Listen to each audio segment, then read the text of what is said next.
Go.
Good evening, everyone, and welcome to the Higher Heights Election Night 2025 Watch Party and Black Women Lead Spin Room. I am Jennifer Tyre, one of your hosts tonight, and I am the Digital Engagement Director at Higher Heights, and I have my co-host here. Hi, I'm Jay Brennan. I'm the National Programs and Political Director here at Higher Heights, and we're here to celebrate Black women leading and winning up and down the ballot tonight. So, for the next 2 hours, we are bringing you live results and key updates from our team members that are on the ground in key states that are having elections tonight. And also, we're bringing you insights from movement leaders and organizers nationwide. So, really excited to have this program with you tonight. I'm excited as well. We're going to be joined by a host of guests, including our own President and CEO, Glenda Carr, Vice President of Programs, Ebony Taylor, and several other guests, including members of our PAC and other elected leaders across the night. So grab your snacks, settle in, and get ready to dive in with us because Black women don't wait for history. We make history. All right, so let's get started with an overview of our top races that we're following tonight, Jay. Right. So tonight we're going to be covering races across the country, and we want to start with at the top with one that has just pretty much made history. We're proud to announce that in the Virginia governor's race, Abigail Spanberger is projected to be the winner. So she is now governor-elect of the state of Virginia. And so it's important to know with that race that it sends a signal to where voters are currently standing and how they're weighing and measuring this current Trump administration. So over the course of tonight, we're going to take you through a number of these races that similarly send signals to how voters like yourselves are weighing in and talking about the current political landscape. I also want to talk about some of the other races that we've been happy to endorse candidates in. So first, there is Mayor Val Lyles in Charlotte. She is projected to win her 5th term as mayor. I think that that shows the leadership, the steady leadership that she has had in the Queen City. Charlotte has, over the last several years of her leadership, grown to be a hub, a financial hub, a place where folks are going for not just work, but to live as well as leisure. So we look forward to celebrating her later in tonight once her race is called. We have Mary Sheffield in Detroit. Mary Sheffield is poised to be named mayor-elect by the night's end. And it's interesting to note that when that race started, it was a crowded field of several candidates. And Mary has largely led since the beginning. And what we saw come out of the primary was 2 Black leaders in the Detroit city. In that there was Pastor Solomon Kinloch and City Council President Mary Sheffield. As Council President, Mary Sheffield has championed more community redevelopment and engagement as a native Detroiter. As a candidate, she has been leading from the start and has continued to bring home a message of the community being first, and Detroiters reaping the benefits of their hard work. We're going to come back east, and we're going to talk about Council President Joyce Waterman, who is also speaking to be a first tonight and running to be mayor of Jersey City. Jersey City is a major contributor to the New York City, New Jersey social economic hub. And the council president has made her campaign about the community as well, and being a voice for those seeking resources and a model for natives seeking success. And last, in terms of our endorsed candidates, but not in terms of our political analysis tonight, we're going to be talking about a Houston native and former council member, Amanda Edwards, who is seeking the congressional seat in Texas's 18th, and who has also been a leading candidate in that competitive and packed field. Amanda is a strong advocate and voice for the people for the city of Houston. She's continued, whether in elected office or not, to use her voice to ensure that those in need are met with services. She's a champion of Black women and communities prospering, and there's lots more to talk about with this particular race as the night goes on. But as I said, we're covering a span of topics tonight. So not only are we talking about our endorsed candidates, but as we noted, we launched with the announcement in Virginia, and we're also at some point going to talk about Proposition 50, the redistricting effort in California. But first, we're going to turn to one of our beloved PAC members to talk about our New Jersey race. And so we are going to welcome Marilyn Davison.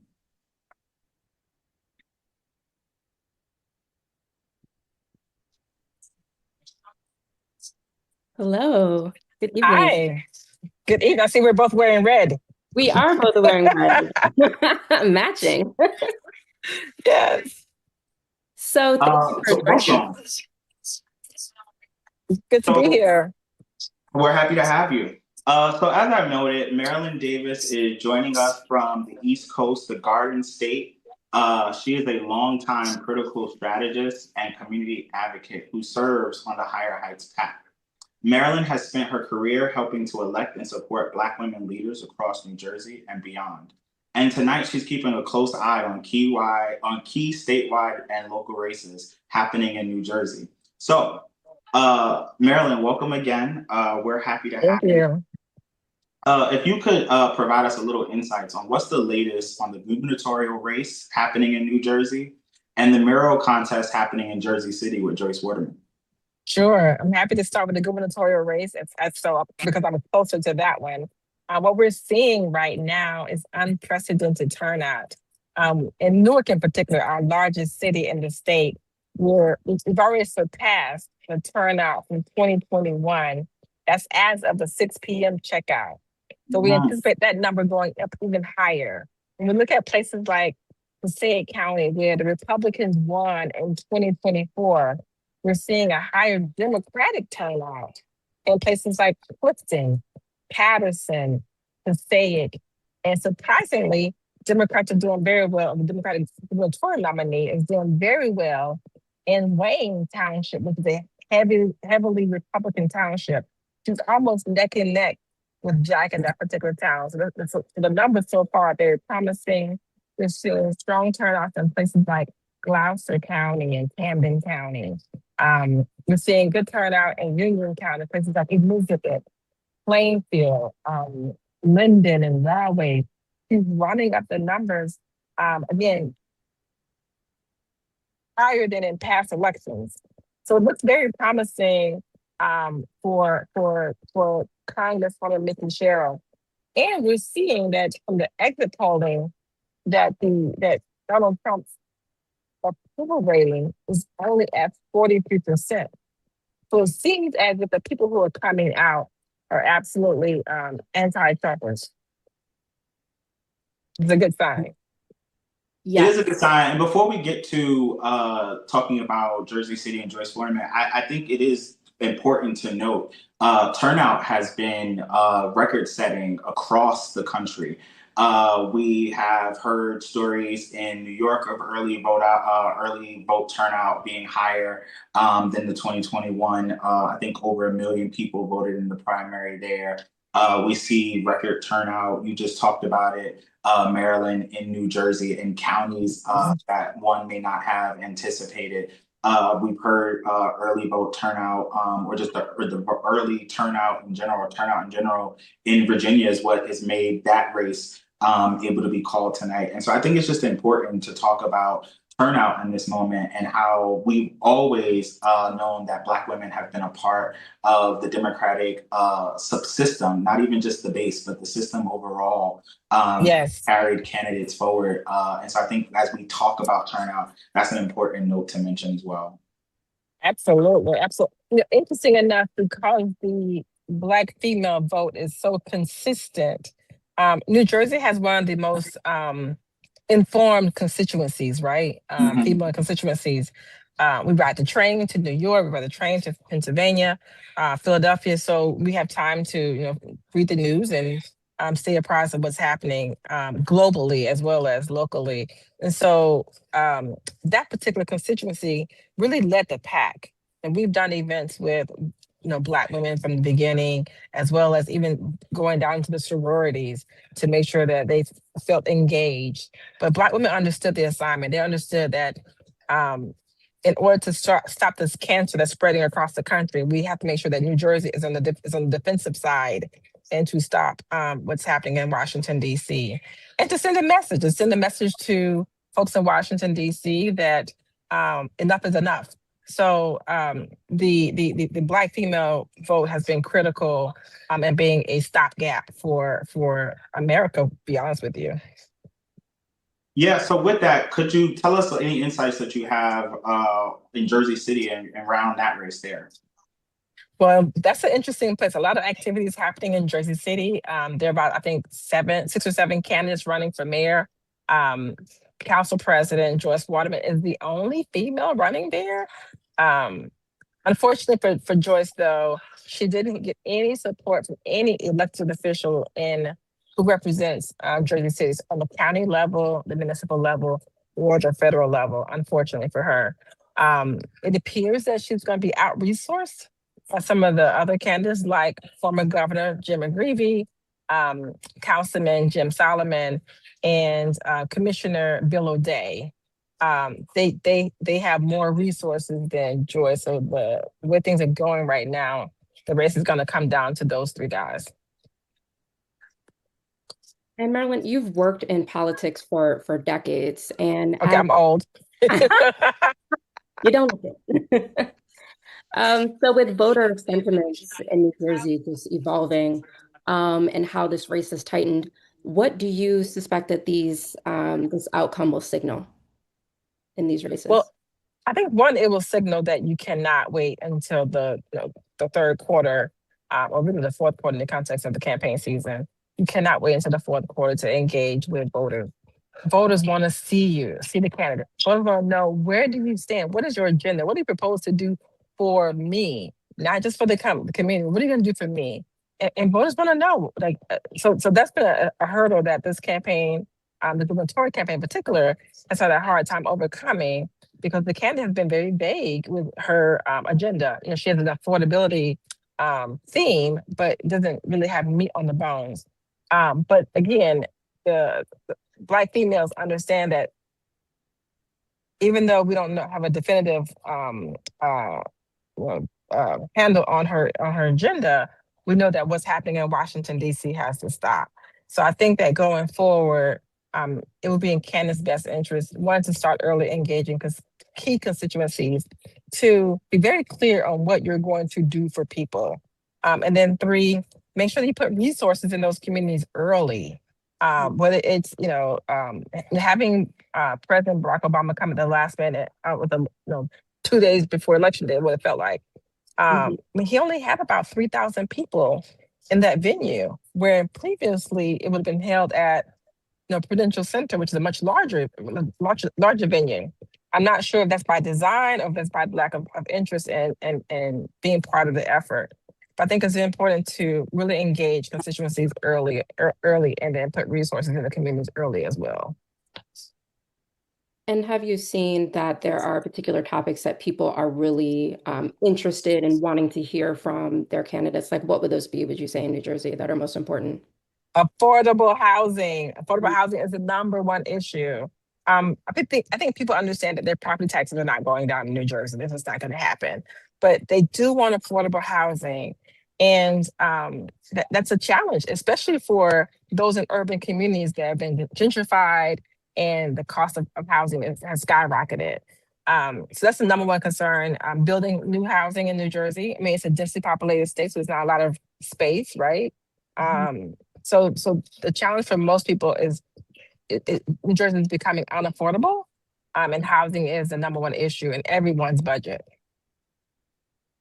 Yeah, Marilyn, that was actually noted as one of the key issues coming out of like a lot of the exit polls that were reflected today, was that taxes was folks' key issue going into the polls. It's going to be interesting, the New Jersey results, just given one that is a current incumbent Democratic governor, and that is juxtaposed with a unpopular Republican president, and a candidate that for the governor's race who is closely aligned themselves towards the end with the president. And so those the results of what comes out of that race will definitely be a signal for, again, sentiments. You mentioned a message that's being sent in this moment.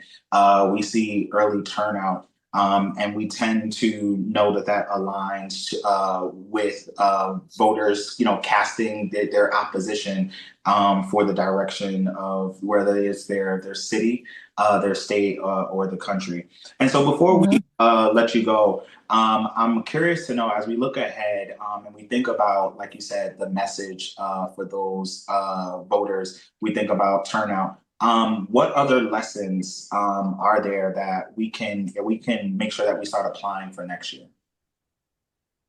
Again, I think early engagement is key and understanding what is important to the voter, not coming up with some cookie cutter agenda that we use in 2024 or 2020 and then reapplying it again in 2026. No, go to the voter, engage with them, understand what is important to them. Now, we've had conversations with constituents around the state, or voters around the state, where we learned, in places like Jersey City, you can't buy a house for less than $500,000. That came from the people. So that means that whoever the next governor is, in order for those individuals to stay in the communities that they love, they grew up in, they work in, we're going to create some programs around how to allow those individuals to be able to buy a home or buy properties, and still be able so they can be able to stay in Jersey City in particular. And when we were traveling down to, let's say, Mercer County, the concern there is, how do you support small businesses? So if I were, running for office, I would certainly create a table where I could have like a board of directors in each of those towns who can share with me what they're experiencing on a local basis, so that I can engage, create a platform around those issues, opposed to, again, making climate change an issue that may not necessarily resonate with the voting populace, right? So I would just urge any candidate running, especially in 2026, start engaging early and listen to the constituents and develop your platform around having those conversations, not taking a cookie cutter platform and reapplying it for the up to 1000th time. Absolutely. I think you've said it best. Knowing the issues that people really care about is really important in order to have a successful campaign. So, Yes. Carolyn, we appreciate your insight as always. This has been great to understand what's happening in New Jersey as we You're welcome. continue coverage tonight. So thank you so much. You're welcome. Thank you. Take care. So we mentioned earlier that it's already been a big night in Virginia. And so, voters headed to the polls to cast their votes for governor, lieutenant governor, and also attorney general. So earlier today, we connected with Virginia delegate Michelle Milano for an outlook on the state's races. So let's take a look at that conversation that we had earlier today. Thank you so much, Delegate Maldonado, Michelle Maldonado, for joining Higher Heights on this election day. I'm excited. I'm here in Detroit, looking forward to electing Detroit's first woman and Black woman mayor. And I'm really excited to be in community with you as always. We're like right here. So I was so happy to just hear what's going on in Virginia. And because I know you got to get back out there and hit those polls, we don't want to keep you too long, but I would love to know what's going on in Virginia. The polls are closing at 7 p.m. tonight. Just give us an overall lay of the land. I mean, what are you hearing from folks? What is the lead up like to this election? And of course, we want to know what's going on and what's your take on this governor's race? Yeah, I mean, those are the $64,000 questions of the day. Yes. And I'm so glad to be back here with you too. I love being in community with you and our whole Higher Heights community, the big family. This is, every campaign, everybody says this is the most consequential campaign ever, and every time it's true, and every time it's more true than the last. And this is one of those times. So I got to tell you, I was up at 5. Our polls, as everybody knows, opened at 6 o'clock. So I've been to about half our precincts in my district, and people are fired up. They are saying, we have to take back our country. We have to protect our rights. We have to stop the stifling of First Amendment rights and violations of civil rights. People are really concerned, and they're having to step up in a way to protect our rights in a way that we haven't seen in this country, and many of our young voters and maybe in millennial lifetime, but Gen X, boomers and others remember this as being reminiscent of the civil rights era, where so many things are being attacked, from the slow gutting of the voting right to our reproductive rights. So people are seeing it, and they're starting to feel the impact, and all of that was already happening before the cuts happened at the federal level, and before the just job cuts, but we're looking at Medicaid and healthcare premiums rising, and all these things are compounding and crescendoing at the same moment. So on the ground, the heartbeat is palpable, and people are worried, they're afraid, they're angry. The spectrum of emotions are just wide, and I'm telling everybody, vote, because if we don't vote, then that is a vote. That is a decision. And that is enabling a system that continues to be broken and continues to be weaponized against all of us, ourselves, and the people we love and care for, and the people that come after us. And we deserve way more than that. And in honor of the people who fought so hard for us to have everything that we do have, we must do the right thing by them as well. So I'm excited. We saw some good numbers, some good turnout earlier this morning. One thing I'll say, in some of the polls, it was slower turnout. Didn't matter which party, and we think that may be because so many in my district in particular are government contractors or employees, and previously they had to hurry up and vote before work, but now they don't. So they were coming in a little bit later. So I offer that for some folks, particularly in communities that have high contractor or federal employee voters, that they might just be shifting their voting time if they're seeing slowed numbers at the polls in the morning. Yeah, I just was having a conversation yesterday with someone who was like, kind of on the fence about if they're voting or not. And I mean, we could have swapped what you just said to what I just said. We could have swapped, because I said, I'm not even here to tell you who to vote for. We need to get out and vote. Yes. Of course, I have my just recommendations, but we all need to just get out, and like you said, not voting is a vote. It is a choice. Yeah. And it certainly has deep impacts. So jumping back in a little bit more about the governor's race, Yes. with Abigail Spanberger leading in the polls coming into election day. She's the likely winner. We don't know until we know. We know how polls go versus reality, but we're just using the data we have. Right. So if she wins, what are some of the issues and supports, and particularly supports from state leadership? What does that look like, in the state to move policy forward? Yeah, I mean, If she should win. Mm-hmm. absolutely. And what I will say is I haven't trusted polls since 2016. So I always tell people you got to run like you're not winning, and no matter what the polls say, because you never know. However, should we be fortunate enough for Abigail Spanberger to become our next governor, the first female governor who is maximally qualified for this role in such an impressive way, there is a lot of collaboration that can happen between the General Assembly and the executive branch that I'm super excited about. I think one area in particular is that there's this broad swath around affordability, because everybody is suffering economically, and the gap that is widening between the very wealthy and the disappearing middle class and those who are really struggling economically is getting wider. And Abigail is somebody who cares about that. And if you look at her platform, one thing I'm super excited about around the affordability piece is around affordable and attainable housing. This is not just a Commonwealth of Virginia problem, it is a national problem. It hits every local community, and she is already committed to trying to figure out ways to alleviate the pressure and provide better inventory, better processes, and zoning and ordinance, all these things that I think are going to really help Virginia and Virginians. And the legislature can do that by bringing back some of the legislation we brought this year that was vetoed by our current governor around tenant rights, around a $25,000 tax credit for first-time home buyers, to make things within our reach to be able to do that. But we won't be able to create a path for people to buy new homes if there are no homes to buy. And so we also have to relieve the pressure for folks who may want to downsize but are staying in their homes because they can't afford the new higher mortgage rates. So there's a lot for us to work on.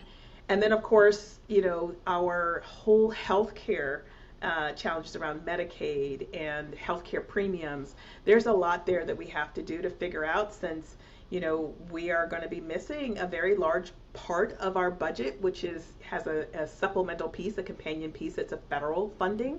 We got to figure out how do we close the gap. And there's going to be some really hard decisions we have to make. But one thing we know is that people can't go without a home, and they can't go hungry, and they can't go without jobs. Those three things together, and education, those elements are what help keep us thriving. So that's got to be I think the most important points to collaborate on. And then I wouldn't be me if I didn't also mention that we need to be fighting at the forefront of our data and privacy protections as it relates to the evolution of artificial intelligence and new and emerging technologies. We see this huge effort to sort of aggregate data and power in the small hands of a few companies or agencies. And I think that without the transparency and the agency we have as individuals to have decision-making authority around what happens to our information, what's collected, when it's collected, how it's used, how long it's retained, who's it shared with, all those things are also what I say is the undercurrent that we have to make sure we're paying attention to as well. Yeah. We have to get you back on for another conversation, because we can go much deeper into those issues. And I heard about all those those great policies that were vetoed in Virginia. I think we talked about that last when I was in Virginia. But I'm praying and I'm hoping, obviously not a voter, I can't vote there, but I'm really hoping that all the right people prevail, and we know who those people are. So let's close out with just, what are you most hopeful about Delegate Maldonado, who is also a Higher Heights endorsed candidate, so part of our alum.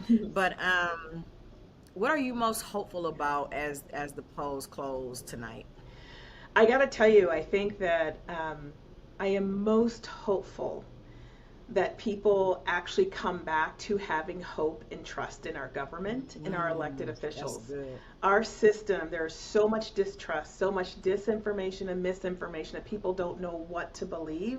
And so that makes them vulnerable to things that just simply continue to stoke the levers of fear and anger, which when we allow that to be the basis of our decision making, we never win. Those are not sustainable paths to victory and to improving our society. But first, I think that so many people I've talked to, they've lost hope and they're trying to find it again. And we are the only species in this world that has the capacity to have hope. And hope is powerful.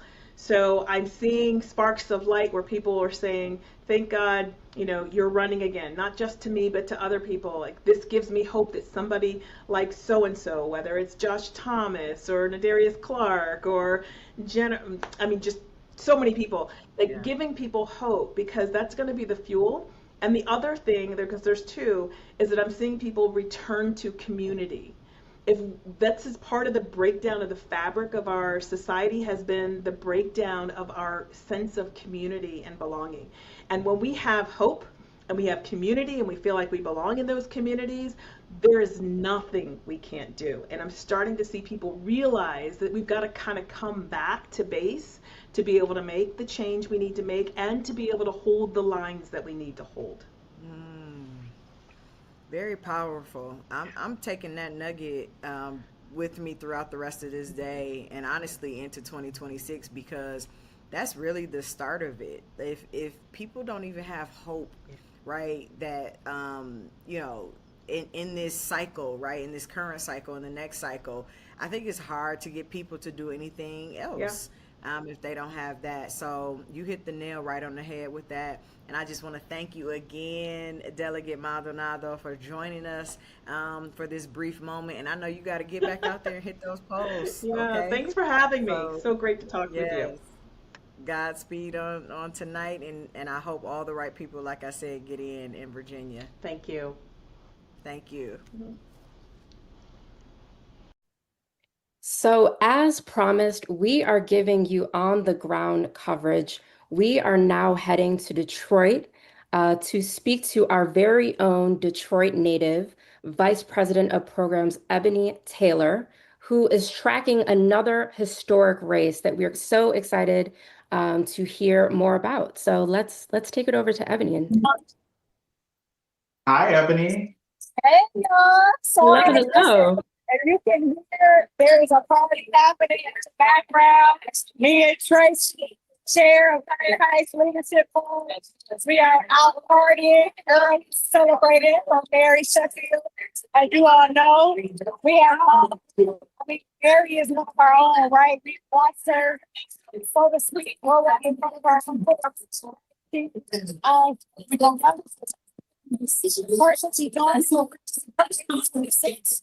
became the youngest mother and he taught some celebrating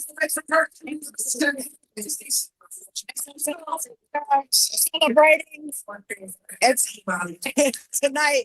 We are celebrating her being the first woman. It just seems like it's gotten even louder here since y'all made me go loud. But we are celebrating her being the first woman and the first Black woman mayor of Detroit. The polls closed at 8 p.m. So we are about a half hour past that, and her numbers are looking good. We are anticipating a victory here. We are anticipating a slam dunk. So I have I already talked about Tracy just a moment ago. There is no other voice, right, better than Tracy, who is a leader in the city of Detroit, a leader within Higher Heights, to give us her perspective and her reaction leading up to this moment. So I'm gonna pass the mic to Tracy. Amazing, thank you. There. Really excited to be with everyone tonight. As Ebony said, I'm a native Detroiter. Detroit is home for me. And this is such a pivotal moment, not just only in the city of Detroit, but in this country. This is the first time that a woman, much less a Black woman, has been elected in this city. The state of Michigan has enjoyed women's leadership. We've elected 2 women to be governor of this state. We've elected women up and down the ticket statewide, but this will be the first time that the city has had a woman leading. And I think that in this moment, given what is happening in this country, for us to have another Black woman on the front lines helping to defend democracy, because Black women are the defenders of democracy, it is important for us to have someone like Mary, who is going to win by a landslide because of her authenticity and her connection to community. And in order for us to be able to evolve in this moment, to fight back in this moment, to have a fighter, having someone like Mary on the front lines as a city is saying unapologetically that we want someone whose slogan is "Together we can, together we will," and her connection to community is going to show just that. So we're very excited about this win that we will see in a few minutes. She'll be out at 10 p.m., so it's going to be a long night for us here in Detroit. But as you can hear, the party has already started. Definitely feeling the energy, absolutely. Yeah. The boots are on the ground, okay? She had boots on the ground in the neighborhoods. I can see how lively it already is in the background. It is, folks are moving around.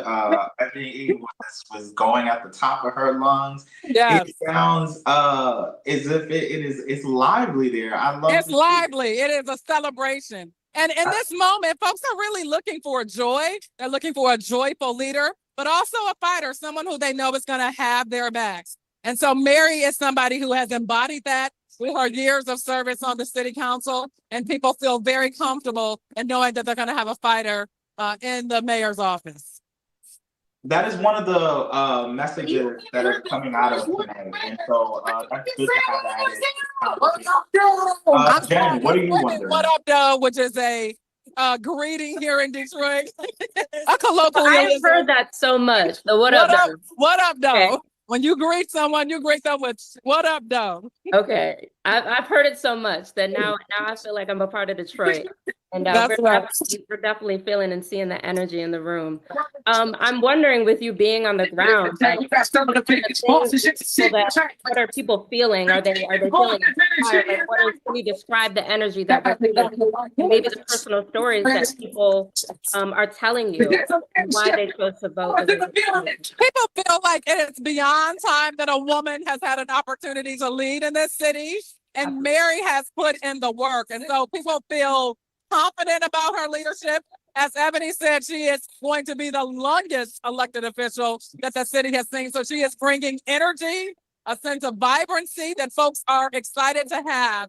And if you look at the folks in this room, it is an intergenerational display of people who are supporting her, from young people, the folks in the hood. Big Sean, who is a native of Detroit, will be performing tonight. And so she definitely has the support of the hip hop community, but also the seniors, people who run community centers, who are saying we're so excited about being able to pass the mantle to someone, young leadership or young progressive leadership in this moment.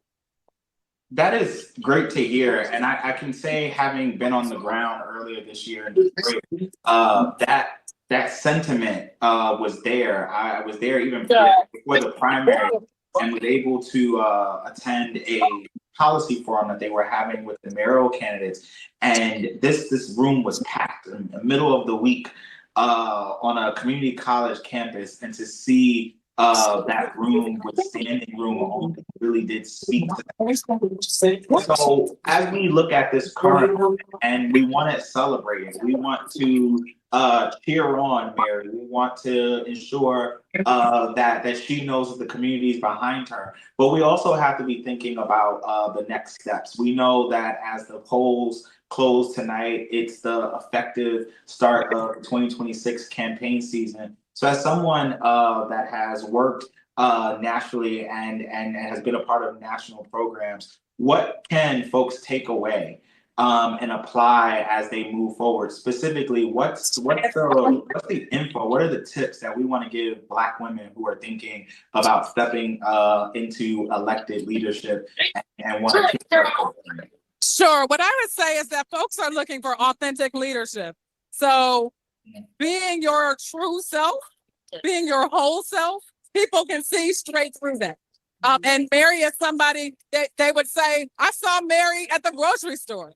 I saw Mary at the club. I saw Mary at the senior center. So being able to show up, and when the cameras are not there, is another example of why she has such broad support across generations. The other thing that I would say is in this moment, folks are looking for what they perceive as a fighter, but not just a fighter, a deal maker, someone who can actually build bridges across differences. And so a city like Detroit or any other major city is going through a host of things in the midst of the economic shutdown that we're experiencing, you know, what's happening with states, what's going to happen in the next midterm elections, and you know, what's happening to cities, particularly that are run by Black mayors in this moment. So they want to see and know that someone is going to hold the line and make sure that they support the citizens of the city. So they're looking for a fighter, but also someone with vision.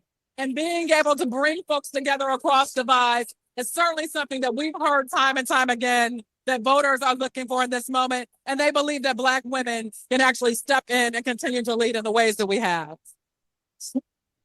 I'm here for it. Thank you, Tracy. Thank you. I'm going to go dance to Fantasia now. We will see you all. I'm going to pass it off to Ebony. Thank you so much, Tracy.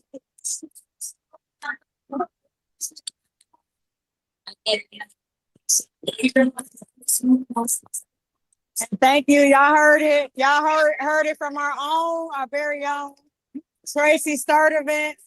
And we're here, like she said, we're partying. We're ready to celebrate. We're already celebrating. And I mean, I don't even know. I'm gonna be honest. It's hard for me to contain myself because it's really started to hit me that we are in this moment of experiencing history for the first time in Detroit's history. And I'm just really excited to not only be a Detroiter, but also be at an organization where we lift up Black women's leadership and we were able to lift up first, such as these. So Jay and Jen, y'all are rocking out. And I'm here. We're here till 10. Yes. Well, yeah, for sure. Come back. Let us know. The votes are starting to roll in. I think 3% of the count is in now, so that is definitely a little too early to call it. But we're here till 10. So Yes, we let are. us know as the news develops. on the ground there as the energy continues to rise. Detroit is known as Hitsville, so here's to Yes, another. bring on the hits. I mean, and there were certainly other races, right? There was a city council. There were city council seats. There was a police commissioner, and a few others, but nothing is going to top the mayor's race this evening. So that is what everyone is looking forward to, hearing the results around. And I mean, this place is completely packed, ready, and like I said, ready to celebrate. You'll hear me say celebrate at least 10 more times. So yes, we're here till 10. Absolutely. Well, we're so excited to be part of this history with you on the ground. Like we said, we're feeling that energy that we're seeing. So excited to have you with us. Well, we're going to keep the conversation going and take this moment to bring to you, as it's happening live, the governor-elect Abigail Spanberger is currently speaking. And so we're going to take you live to that. Keeping our community safe, decency, and determination. But at the center of that message, Hallie, was one of affordability. That's what we heard from her on the campaign trail against the backdrop of this government shutdown.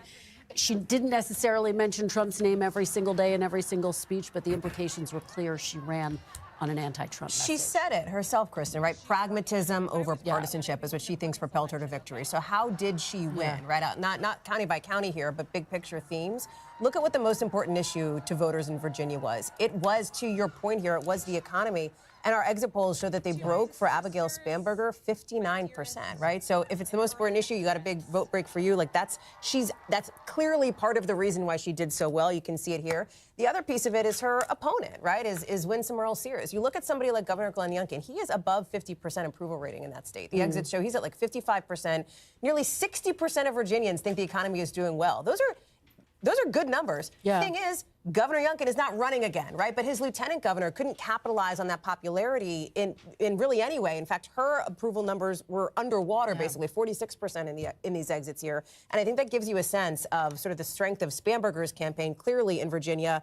Still, obviously, looking to see what those margins are. I know you have some Democrats that are hoping it's like double digits, if ticking up into the 12, 13, et cetera, because they would like to see, as Leader Jeffries put it to us earlier, a route in that state and for that to continue in these other states as well. Because the margins matter in terms of the momentum heading into the midterms. And of course, it is notable that former President Obama campaigned with Abigail Spanberger. We did not see President Trump on the campaign trail. He didn't even say her name. He didn't even say her name at his tele-rally last night, right? And you look at the importance of the Trump endorsement, that matters in Republican politics. The two of them, the president and Winsome Earle-Sears, had a complicated relationship dating back to 2022. And he called her a phony after she said that he was a liability to the party and then flipped on that and ended up supporting him. But things have been a little bit tricky between the two ever since, and I think you saw that play out. Because listen, this is Donald Trump's Republican Party, and if he wants to get out there and campaign in person and throw his support full-throatedly behind somebody, he will do that.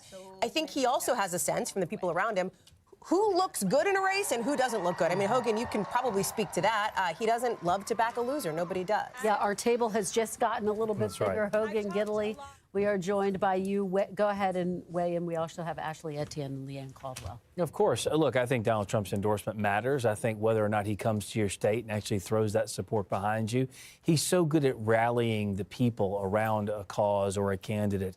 And you've seen him do this now for the better part of a decade. So their relationship, I think you called it tricky. Was that what you called it, Hallie? That was a semi-complicated. Complicated. It's a diplomatic term. That's fine. Both of those are probably accurate. You know how diplomatic I am, ma'am, That's true. And both of those are probably accurate. And so if he's not going to come out and support you, if he's not going to come out and really, really rally the troops around you, it's going to be very difficult, I think, in a lot of these races. But also, let's be clear. As we try to make a lot of this about Trump, it still matters locally how you run your race, how you comport yourself as a candidate. You're the one on the ticket. Yeah. So is it your ad campaign that's bad? Is it your issues that no one cares about? Is it your opponent than you at debates? All these things kind of go into the mix in this big stew to figure out who's going to come out as the victor. And it's very clear that Sears just didn't have it. Ashley, what do you make of this win tonight? Hallie talks about the margin and the fact that Democrats are clearly celebrating this win, but waiting to see what the margin is? Why does that matter so much, and what are you looking for? Well, I mean, because it shows that the Democratic base, and we need to see the exit polling. I'm sure there was a sizable number of independents and some disaffected Republicans that formed a coalition and showed up bigger than they did for McAuliffe, bigger than they did for Kamala Harris. So the trend is that turnout for Democrats is up. But here's the one thing that I think in the exit polls that is very important is that voters said half of them, and a little more than half, said that their vote was sending a message to Donald Trump in opposition. That message was loud and clear. There was a rejection of his failed economy. The other thing that I noticed from the exit polling is that the Republican typical playbook to leverage wedge issues, highlight, exploit wedge issues, trans, political violence and crime, none of that worked this time. Everyone's hyper-focused on the economy. Actually, only because you played my music on the exit polls there on independents. Let me just tell you the answer to that, because it's super interesting. There was a significant shift in Virginia among independents swinging over to Democrats compared to 2021, right, compared to 4 years ago. Double digits. Democrats seem to pick up double digits to maybe 10, 11% based on the exit polls, more independents than they did 4 years ago. So And this is the part that excites the party the most. Yeah, and we'll be watching very closely in New Jersey as we watch that vote come in. Leanne, weigh in.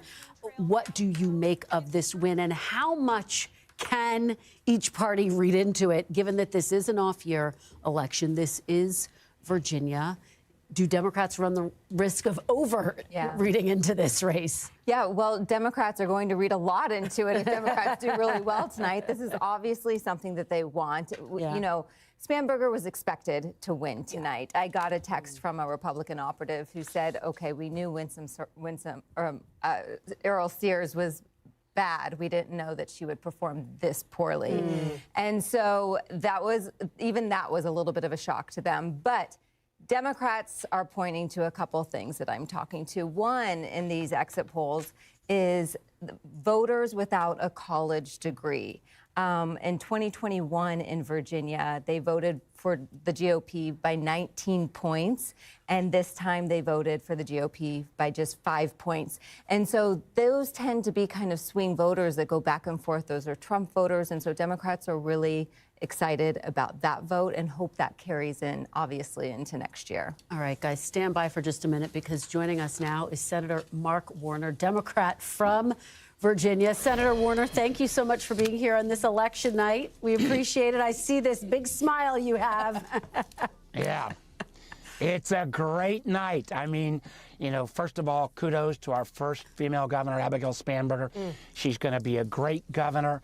And, you know, she won because she stressed affordability, because she stressed kitchen table issues, education, jobs.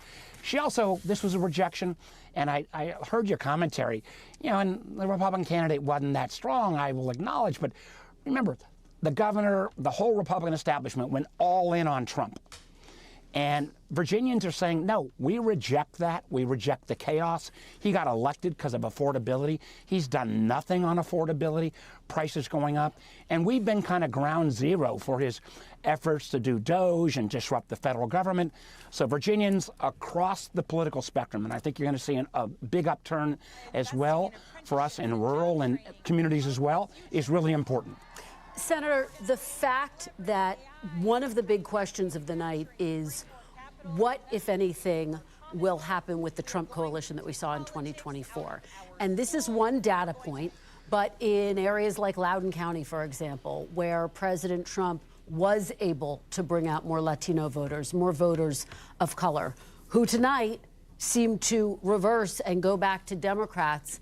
What is the significance there? And how do you hold on to them in the midterms and not lose those critical voters again? The significance is we should acknowledge, as Democrats, we screwed up the border.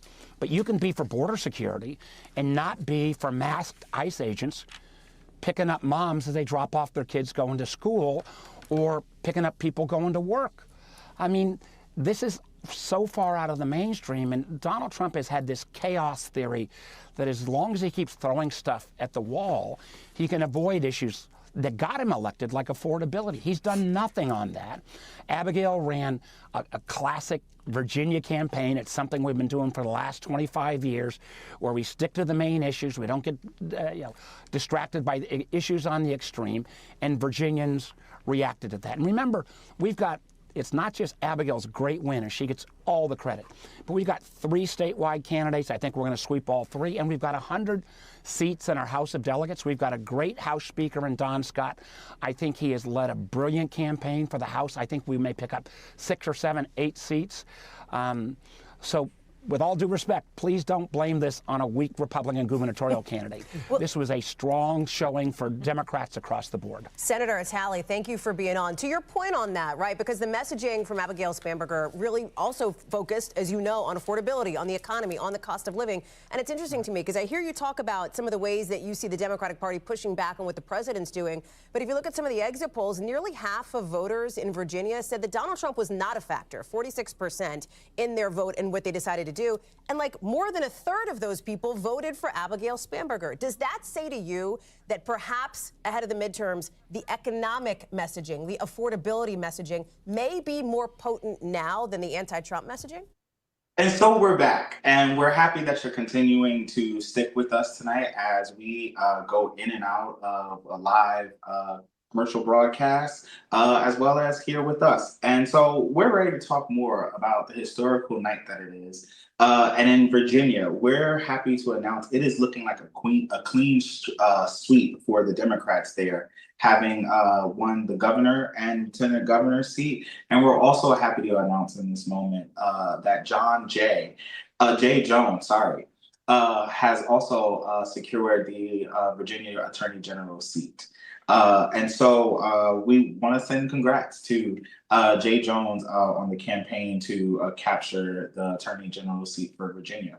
We're also happy to take this moment to announce that Mikie Sherrill is the projected winner in the New Jersey's governor's race. And as we noted, that is going to be a race that continues to help send a signal on where voters are at.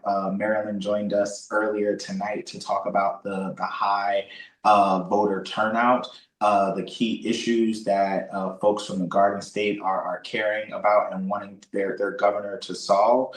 And so as we have seen already tonight, voters are letting their voices be known.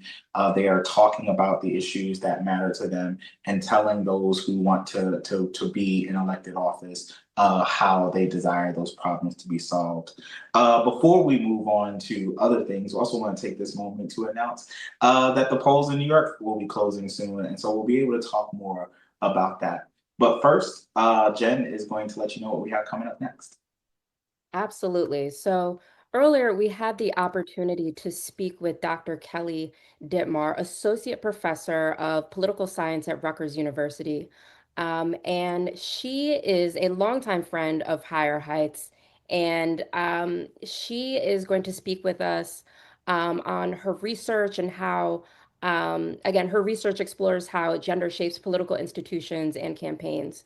And so our very own April Turner sat down with Dr. Dittmar to unpack what the 2025 elections results tell us about gender, power, and representation in America. So we're going to take a look at that interview.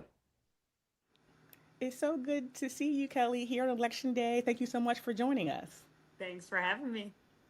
So earlier this year, Higher Heights and COP released our joint report, Black Women in American Politics 2025, which detailed the advances Black women made in the 2024 cycle, from Congress to state ledge to city halls. And putting that in context, what should we be watching tonight in terms of potential new milestones for Black women on the ballot across the country? Sure. I mean, obviously we have state legislative contests, particularly in the lower chambers in both New Jersey and Virginia. So in those places, we want to look at kind of where Black women are and where they could be. There's not a whole lot of movement probably going to happen, but we have, for example, today, Black women being about 9% of the New Jersey Assembly, about or excuse me, the New Jersey legislature and the assembly, about 14% of the Virginia House already. All 14 Black women incumbents are up in the House of Delegates in Virginia, in addition to a really close contest. Last cycle in 2023 with Kimberly Pope Adams, that's in the House District 82, so that could be a pickup. In New Jersey, a little less hopeful in the sense that we lost 2 Black women between a retirement and a lost primary. And so we'd be looking for some challengers to pick up some seats in the state assembly. But again, we already have a good level of representation going into this election. So hopefully to at least stay level, maybe make a couple gains in these states. We're at a record level for women's representation at the state legislative level nationwide. So 402 Black women serve. And so the question is, do we hit a new record? You know, every election we have that opportunity to increase that number just a little bit more or a lot more. We'll also be paying attention, of course, to these mayoral contests in cities like Detroit and Jersey City. There are Black women also running in Miami, Cleveland. So we have some other opportunities as well to pay attention to when we watch the returns tonight at the mayoral. And these are at the biggest cities, the 100 most populous cities. So not to leave out other women who are running in smaller cities. And then lastly, and I'm sure we'll talk more about this, is obviously the gubernatorial level, the potential milestone, never having a Black woman governor. And of course, this is possible in Virginia. No, thank you for that overview. And that does lead to my next question about those other high profile races on the ballot. Virginia, you mentioned New Jersey. What's at stake in those elections and how do they fit into the broader story of women's representation and political power? Yeah, I think whenever we're talking about kind of the top of the ticket, gubernatorial races, obviously last time we were talking about the presidential contest, we're thinking about the importance of representation and power at that level. And it can be on 3 sorts of levels. This is the answer we often give. One is the substantive, right? This is what people are really kind of sold by. The fact that if you have more diversity and more diverse voices at these levels of leadership, that you'll change agendas, you'll change debates and conversations, you'll bring new voices to the table because these top executives are often the people who determine who's appointed, who gets into the room, what voices are listened to. So we know substantively that policy debates and agendas change when we have particularly Black women, but greater diversity when it comes particularly to race and gender at these levels. So it will matter in that regard if we see increases in Black women's representation across any levels, mayoral,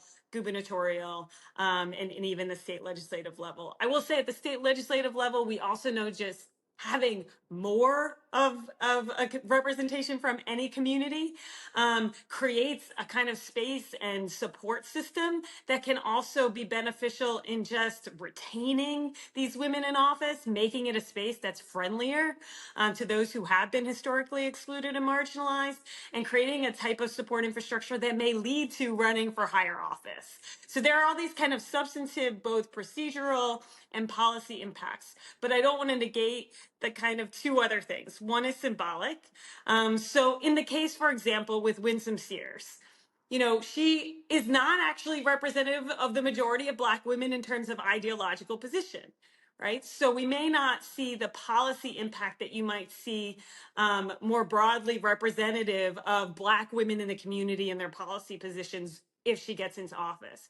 But there's still a symbolic impact of saying, look, a Black woman can and did win a gubernatorial race in the face of those who might say, oh, that's not possible. Black women are unelectable statewide, et cetera, et cetera. So there is a value in just breaking that bias and pushing back against those claims. And then lastly, it's kind of people look at government and they want to see people who maybe are like them, who share their lived experiences and perspectives. And when they don't, they're more skeptical. They may not trust the institution. They may not think it's legitimate. Like, this is supposed to be a representative government. And so if we see women win in these contests, the more women we see, the more diversity among the women, hopefully we engage more people in the fight, right? And obviously the work that Higher Heights does is doing that, is making sure that folks are seeing these Black women in leadership and then saying like, come on, join them, let's get in the fight because our voices are so important. No, and thank you for that context. We're definitely looking at those races closely, especially in Virginia. So thank you. And, you know, beyond the headline races that everybody's talking about, we're also looking at a number of key ballot measures across the country that impact women's lives, women voters, from reproductive rights to redistricting and voting rights. How do these issues influence women's political engagement and mobilization, both in this cycle and beyond? Yeah, we saw this most recently, right, with ballot initiatives around reproductive rights, that those in particular were kind of correlated with an increase in women overall, kind of their enthusiasm, their participation. We saw higher registration rates in Kansas when it was on the ballot before the general election. And so whether or not it was a pro-life or a pro-choice ballot initiative, we did see some distinct impacts by communities of voters in terms of getting them to vote, right? This is direct democracy. So when people feel like they have a direct say on an issue, especially when they don't love the candidates, right? Right now, we know that a lot of our candidates and elected officials don't have really great approval ratings. So people aren't super enthusiastic about coming out for the candidate. They might be mobilized on the issue. So while there are obviously some today, but I expect that there will be even more strategic ballot measures that we'll see in 26, whether it's going to be on election, security, voting rights, or issues specific to women's rights or racial equity. All of these things we might see kind of put to the ballot to do just what you asked, which is to kind of energize people to come out because they care so deeply about an issue versus a person. No, and thank you for that. And that is leading into, we know 2025 is setting the stage for 2026, and people are definitely paying attention as we head into next cycle. We're hearing a lot that this is a litmus test for 2026, and you've been doing this for so long and provide such great insight. In terms of opportunity for women, for Black women to expand our political representation, like what are you seeing? What are you thinking that we should also be looking at as we head into the next cycle? Yeah, I mean, there's so many seats up in 26, right? So obviously, we're all in the same level of confusion about these congressional maps. That could be good, that could be bad. It really depends. And so I'm not even going to try to venture in on what we know about those congressional seats. But I will say, you know, there are a couple seats. Selfishly, I live in this district. So in Pennsylvania's District 3, which is going to be an open seat, we have 2 strong Black women candidates who are already out there running. And that's going to be a primary seat, right? Whoever wins that Democratic primary is going to win this district in Philadelphia. So I'd keep an eye out for that one. Of course, Cori Bush running for her seat. So, you know, hard to know a lot of the landscape for the congressional level yet, but those are some to watch out for.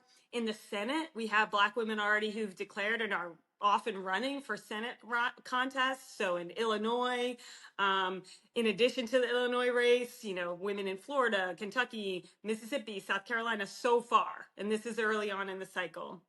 And then, of course, it's a state year. In other words, we're going to have state executive elections, gubernatorial elections in 36 states, statewide executive elections in a lot of states. And as you well know, this is the area where we've seen the most stark underrepresentation of Black women. And so this is a year where there's going to be opportunities to push back against that, to increase the number of Black women in statewide executive offices beyond the 9 that currently serve, to potentially, if it doesn't happen today, break that glass ceiling at the gubernatorial level. And so obviously, Keisha Lance Bottoms has already declared in Georgia, but I expect that we're gonna see more announcements of Black women running at that level of office. And then just paying attention, obviously, to the state legislative races. You know, we only have 2 states and 2 chambers up this year. We're going to have the majority of states and chambers up in 2026. It is definitely going to be a big year. We'll get through tonight first, but then we'll get on to 2026. And Kelly, we always love having you with us. And thank you so much for informing us and letting us know the landscape. Thank you again. Thank you.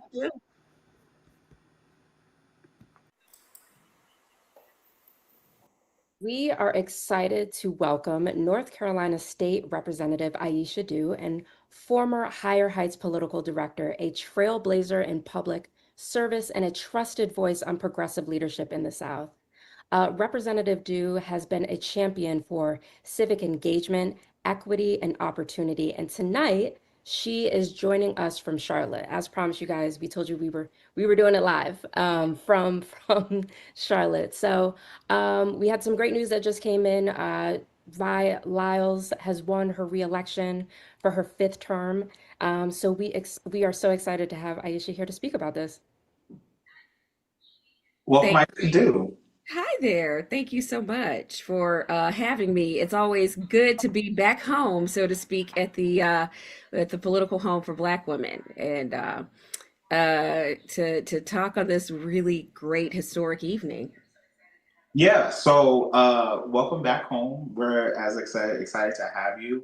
I think it was a great way to have you come on in with good news that Mayor Vi Lyles has been reelected to a 5th term. And so with that, let's talk a bit about Charlotte. Let's talk a little bit about North Carolina and the message and what's the political landscape there. So we know, and as I talked about in our intro, is Charlotte has been an expanding hub and draw of an attraction and output. We see expanding sports events there. Businesses are changing and moving their headquarters to Charlotte. It's a culture, a hub for arts and culture, I should say. And so with Mayor Lyles being elected to a 5th term, we see that the citizens, the residents there are trusting in her leadership. They are seeing her as a steady and stable and capable Black woman leader who they want to see her continue to stay in office and enact policies that help to benefit them. So as a representative of the state and calling North Carolina your home, what can you tell us about what's happening there on the ground? What are voters saying? What's the energy been like? Well, this is a very strange election cycle for, everyone across the country, and it's no different here. We have transportation on the ballot this cycle, and unfortunately, we had the death of Irina Zelensky, so we made national news along with so many of our Black women mayors. So we've been dealing with public safety and transportation and what that looks like, and just also really in a place to keep the Trump administration out of Charlotte, right?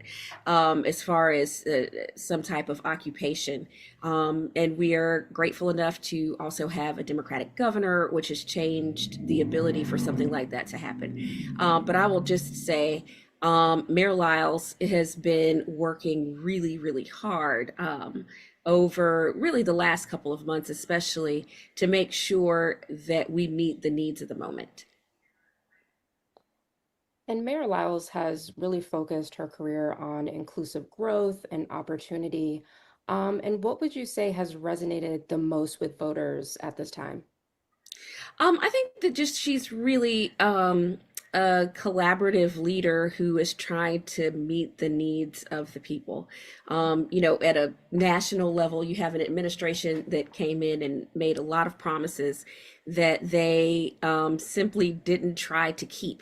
And so at this point, to have a leader like Mayor Lyles who made promises about moving forward with housing and really addressing the housing crisis, which she has done over the last 4 terms, and then moving forward with what people need to be able to live and thrive. So, she can't do anything about the cost of eggs, but she can make sure that people can make it to work and have a safe place to live and have a place to live.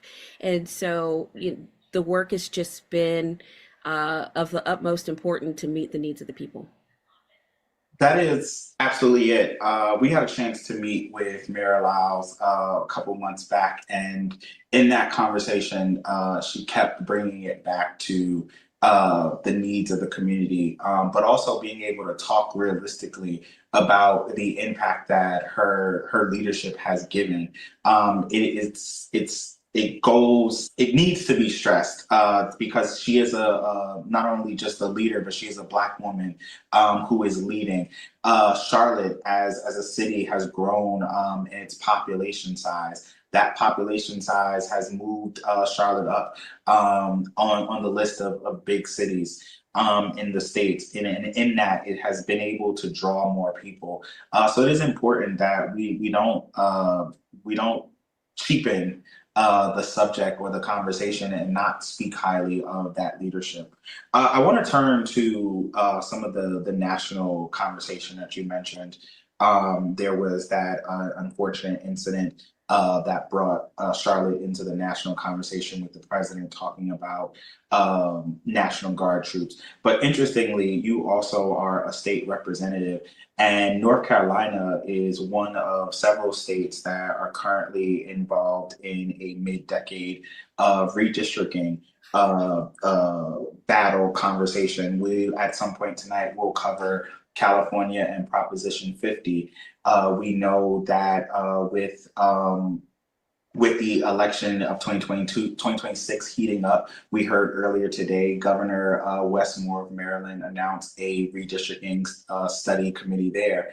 And then we also can start to picture that with an Abigail Spanberger win in Virginia and the state delegate house staying as Democrats, there will be some movement there. So I want to ask you, what are your insights?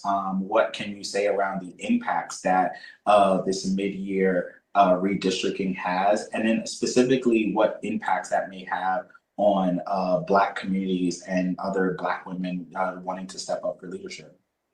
Well, I'm hopeful that more Black women will continue to step up for leadership. So I'll lead with hope first, and the last question that you asked. I think that overall, we still may have competitive districts. I think that 2026 is the year that we could still pick up 2 to 3 U.S. congressional seats. I'm hopeful that we can pick up seats also in the North Carolina House. I can tell you that the gerrymander war was not on my bingo card even at the beginning of this year. As soon as Texas started, I knew that it was possible for many of us to get involved, and here we are. So we went back into 2 sessions specifically for this vote, and unanimously the Democrats voted against it. And we just don't have the numbers. And for North Carolina in particular, the redistricting maps are not, the governor can't do anything about it, right? He can't veto it. And so the reality of it is that we've moved forward with something that has created a completely different dynamic. And, as I was talking to my buddy, your colleague, my former colleague, April Turner, last year we were in a completely different place with Kamala Harris. But like she has said on her book tour, the game has changed. So we can't play by the old rules. The rules have changed. Absolutely. That's good to know. Thank you. You are welcome. Well, thank you so much, Representative Dew. Your insights, as always, are invaluable, and we appreciate them. Well, thank you. Like I said, it's always good to be home, and here's to a historic evening tonight. Absolutely. Here's to an historic evening. So I think that was a good segue to do a recap of where we're at currently in the night as we look at the political landscape, and then set up what we'll be discussing over the course of the time that we have with you. So we started off the night talking about opening the broadcast, talking about the historic win of Abigail Spanberger being elected to governor of Virginia. In that, it was a clean sweep across the state as Democrats have captured the lieutenant governor's seat, as well as expected to capture the attorney general seat there as well. Mikie Sherrill in New Jersey is the projected gubernatorial winner of that contest. And as we just announced, Bao Laos has been reelected to a 5th term as the mayor of Charlotte. We are currently still awaiting results out of Texas and Detroit, as well as New York City. The polls just closed in New York City at the top of the 9 p.m. hour. And so right now, those votes are still coming in and expected to have an announcement at any moment now. In this moment, we can also take some time to talk about what the numbers have been and how voters are responding across the country. So as we discussed earlier tonight when PAC member Marilyn Davis joined us, voter turnout in places like Jersey are at historical records.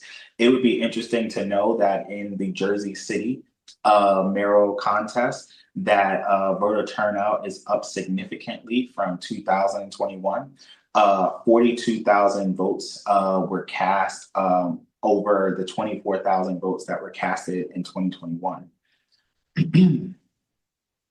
As it stands currently, voter turnout also in Texas is significantly higher. The results at this current moment currently stand with Christian McAfee with 32% of the vote, Amanda Edwards in second with 25% of the vote, and State Rep Jolanda Jones trailing behind them with about 18% of the vote. It is worth noting that this race will likely head to a runoff, and Higher Heights PAC will continue to bring you updates as well as actions happening in that race there.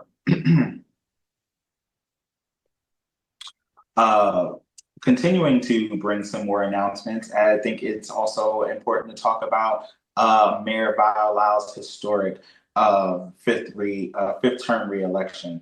Currently, there are about 30% of the votes in. However, Mayor Lyles has an exceedingly large margin of victory at this point, with having garnered 70% of the vote share, with her Republican challenger only at about 25% at this point in time. And another newsworthy note is again to talk about how voter turnout is bound to exceed that of previous elections significantly. And then lastly, before we move over to some other updates that are happening across the country, I want to give an update on what it looks like in Detroit. So with about 50% of the vote in there, Mary Sheffield holds a pretty significant vote count lead of about over 30,000 votes at this moment. So it is any moment now that we can anticipate that Mary Sheffield will be announced as the mayor-elect of Detroit. Jen, what are you thinking in this moment as we have results coming in? Black women are at the forefront of our election results tonight with Val Lyles. We are anticipating a Mary Sheffield announcement any moment. How's it feeling? It is feeling great. I mean, I think we are witnessing history. And so I think being a part of it and working at Higher Heights, and the fact that we have been there from the start, supporting these Black women that are taking over and winning these races, has been something that's been amazing to watch and talk about here with you all tonight. I know that, as we said, history is being made tonight, and we have been with you guys every step of the way. I think, as promised, we said earlier that we were going on the ground to the various cities in which there are elections that have been taking place. And we are going to go over to Houston, where we have our president and CEO, Glenda Seacard, who is joining us live from on the ground. So we are so excited to get that live Houston update. Glenda, thank you. Thank you for having her. Thank you for joining us. You've been in Houston talking to voters all day. What's the energy? What's it going on? Well, I think I'm currently sitting in a room, so I'm looking forward to going over to Amanda Edwards' headquarters, so I can have the energy like Ebony and Tracy. I mean, I was like, I'm in a room by myself right now. Been doing some media. Just got a conversation with the Amsterdam News, which is a Black publication in New York City, and so they, as you've been calling the races, and Jay's analysis is right. This is showing that America is fighting back. We are snatching back this democracy, and so certainly an overwhelming show from the Democrats.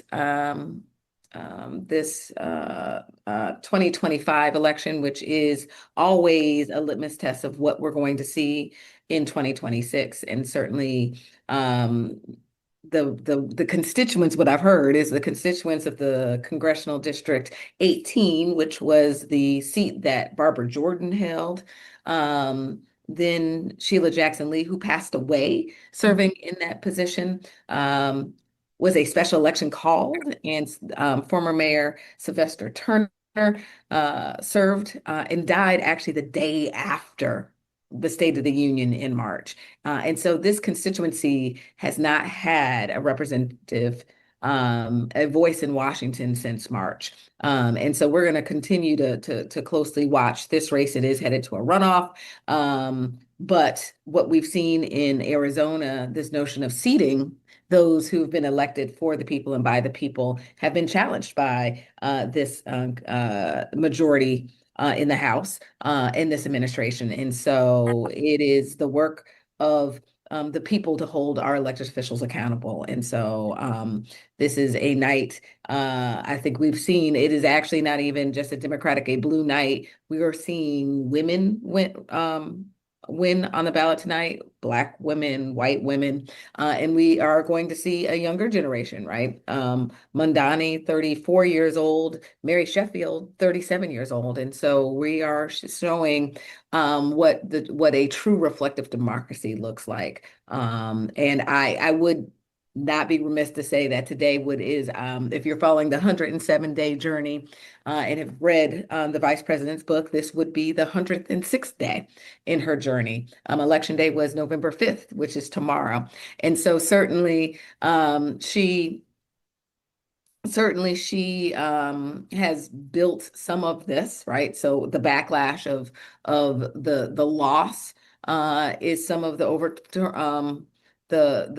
overwhelming voter turnout, the fact that we're living in cities that are occupied by our military, that we are living at a time where our neighbors don't have access to their SNAP benefits from the federal government. Many states have said that they will step in.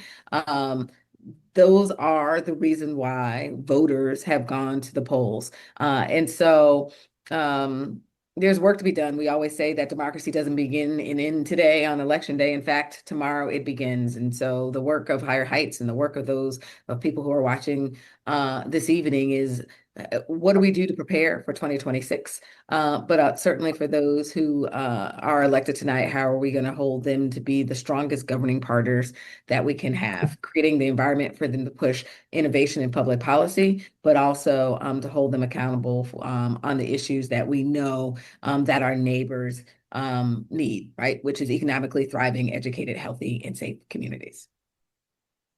Yeah, I think it's good that you ended talking specifically about like those needs, those policies, because we've seen that be part of the conversation tonight. It was what all of the strategists and the analysts were considering going into election night in New Jersey. Would the dislike of the sitting Democratic governor there be enough to push voters in the opposite direction as they cared about taxes, the affordable housing issue for them, as they looked at the economy overall, opportunities for prosperity and growth? We know that the economics were on the line as it comes to a city like Charlotte, as we just talked to Representative Aisha Due.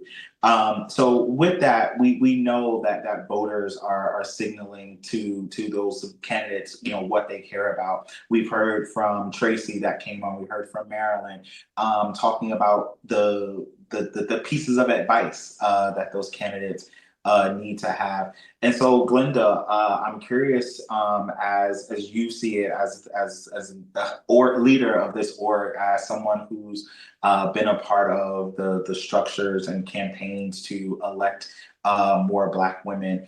What is this moment saying to the community out there of Black women that are interested in running for office? How do they see this moment as a signal for themselves? Yeah. And so I think this is an important night in the 107-day historic campaign, right? We walked into January of 2025 feeling a sense of profound loss and grief, and a profound feeling of a rejection of our leadership.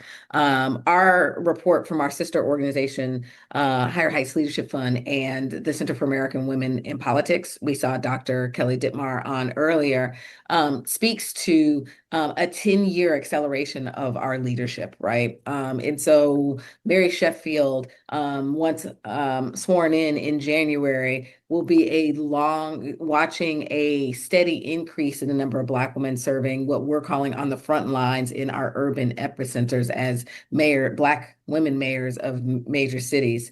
At the end of the day, Virginia is historic because there were 2 women on the general ballot, right? One being a Black woman Republican. And so some of the data you will see coming out of tonight were that Black Republican women, not necessarily they did not win tonight, but they certainly have made it to the general ballot, right? And so if you talk about equity and parity in elected representation, Black women are not a political monolith. And so that strives. There's a lot of it took a lot to push both parties, but particularly Democrats, to invest in Black women leaders early. I certainly think the Black Republican women that were on the general ballot and lost are going to push their own party around investments. And so Black women, we are filing dates haven't happened. You may not want to run in 2026, but your voice is certainly needed in this moment. And so considering to run for office, I do there's a role for all of us. We need more advocates. We need more donors. We need more door knockers. We need more volunteers. We need more cheerleaders. We need more democracy defenders. The one thing I know Black women are democracy defenders. And so the question is, what type of democracy defender are you going to be? I am not a Marvel or DC comic person, but I kind of imagine if we're going to be in formation, each one of us can be something. Activate your political power in a way that will rebuild what they've tried to destroy in a bigger, bolder way. And I think it's no coincidence, as you stated, Glenda, that Black women are leading and holding the line on our, the biggest cities in the U.S. right now, as defenders of our democracy. So, we're adding Detroit to that list. So I think that's an important note that you've made. And I'm just curious from like a personal standpoint, and you, creating Higher Heights, what these historic moments mean to you personally. I certainly think that when Kimberly Peeler Allen, the other co-founder, and I sat in a Brooklyn cafe, we knew what the North Stars could be, right? We often talk about a North Star. Reflecting off of the 2024 election cycle is the notion about the North Stars. And the vice president talked about that in her concession speech, right? We are in the darkest, the night sky, the stars shine the brightest. And I certainly think that's what we've seen, particularly with Black women who are being targeted. We find ourselves in this season being targeted at our jobs, right? Like we have the largest number of Black women who've lost their jobs, not just federal workers, but Black women across sectors. And then when Black women lose their job, it is a tumbleweed down a mountain, right? I didn't even say hill, a mountain.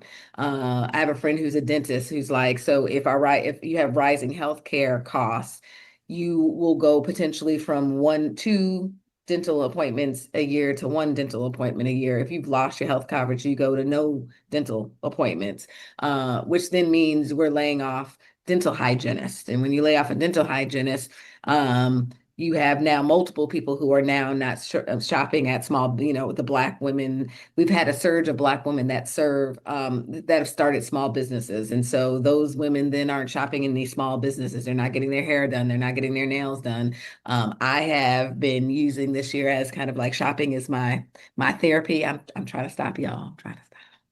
But it's my therapy. But when you don't have the ability to do that, that's pulling yourself out the economy, you know, having to pull yourself out the economy.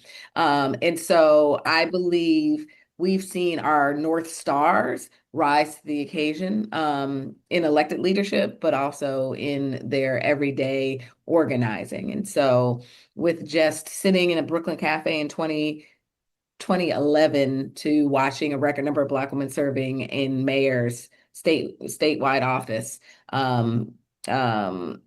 state legislatures across the country like Aisha do. It is important that we continue to encourage. We use the strategy, it's protect, defend, and expand. And so that's what we're going to do in 2026. We're going to celebrate tonight. We're going to use the lessons learned from this election cycle, and then we're going to build a plan forward to 2026. Yeah, I want to stick with it just really quickly because as I'm just listening, you talked about you and Kimberly and that the founding story, and what came to my mind in that was recognizing to not be in despair. We know that in this current moment, the policies of this administration are taking gains that have been made over decades, but also gains that were made within the previous administration. Record level of unemployment within Black communities, record investment in HBCUs. And so we know that there is a concerted effort to backtrack, but in listening to your story, you talked about, again, not to be in despair. And I think that this is a good moment for the collective to not count themselves out. It has been a historic night for women across the board. For the first time ever, there will be a woman leading the state of Virginia. There will be a woman leading the state of New Jersey. There will be a woman leading the city of Detroit. And we know that as we look ahead to next year, to 2026, there are key electoral races happening then, where we know women will be at the forefront of those races. We've already saw that in Georgia, former Mayor Keisha Lance Bottoms will be running there. In Illinois, there is the Lieutenant Governor Juliana Stratton, as well as Representative Robin Kelly running for the U.S. Senate, the open U.S. Senate seat. So if there is no other takeaway from tonight, there are a few that stand out in terms of voter turnout is significant. So come forward as people are eager to reflect that they are paying attention. Authenticity with your message and your policy matters. And lastly, the field is wide open. This moment is saying to folks, the opportunity is there, and you can step up and grab it. And so before we move on to some other coverage, I wanted to take this moment having Glenda here with us to also note that the projected winner in the New York City mayoral race will be Zohran Mamdani, and just to see if there were any sort of initial reactions to that news, and again, what that potentially signals to the greater political landscape. Yeah. So I shared on earlier coverage that, you know, New York, there are going to be some lessons learned that can move forward, but New York's election had so many, like, I don't want to call it, they're not obstacles, but it was certainly 1,000 things happening in that campaign, right? You had a mayor that was indicted, a mayor who was still running, who decided to run for a third party. You had a former governor. Like, so there are a bunch of nuances to this. The one thing that, you know, I will say is that it was an expensive election. There was a lot of airtime. When I say the amount of ads, digital ads, TV ads, both in the primary and then in the general, right? You're now talking about a general that had, people running on multiple lines. So there's going to be a discussion around different type of lines. And so I don't necessarily think there is a straight lessons learned line. The one thing that that people are going to study, it is not a discussion around where does Mamdani, fall in the Democratic, ethos of progressive Democratic socialists. There's something to talk about old-fashioned door-to-door wins the war. And I, started my political career in New York, and it was all about door to door wins the war. And here's a person who is not only, people talk about him being charismatic and he's a TikToker and all those things, and that did create the energy around his candidacy, but it was also in the primary, he knocked on 100,000 doors in stop. And so to couple new media, so digital media, traditional media, mailers, and door knocking, I think all parties should, that's the lesson learned, that voters want to be in direct dialogue with those who are vying for their votes, and being able to not just go to the usual suspects. Again, in New York, because it's such the population is so dense, that the targeting, we talk about triple prime voters, that oftentimes the people that get the love in New York and frankly across the country, and we can make this argument about the lessons learned from the 2024 election, is if you don't expand who you're talking to, you can't expand the electorate. And so that's going to be a lesson learned. He was able to expand the electorate because he expanded and talked to people and met people where they were at.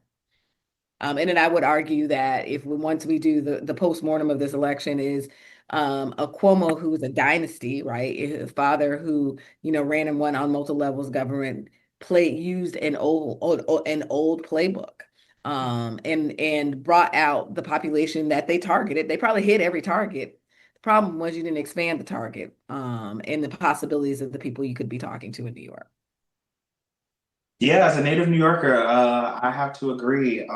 Zoran expanded the electorate the most number of people that had come out in a primary in several years. A key percentage of that were folks that had not voted since 2012.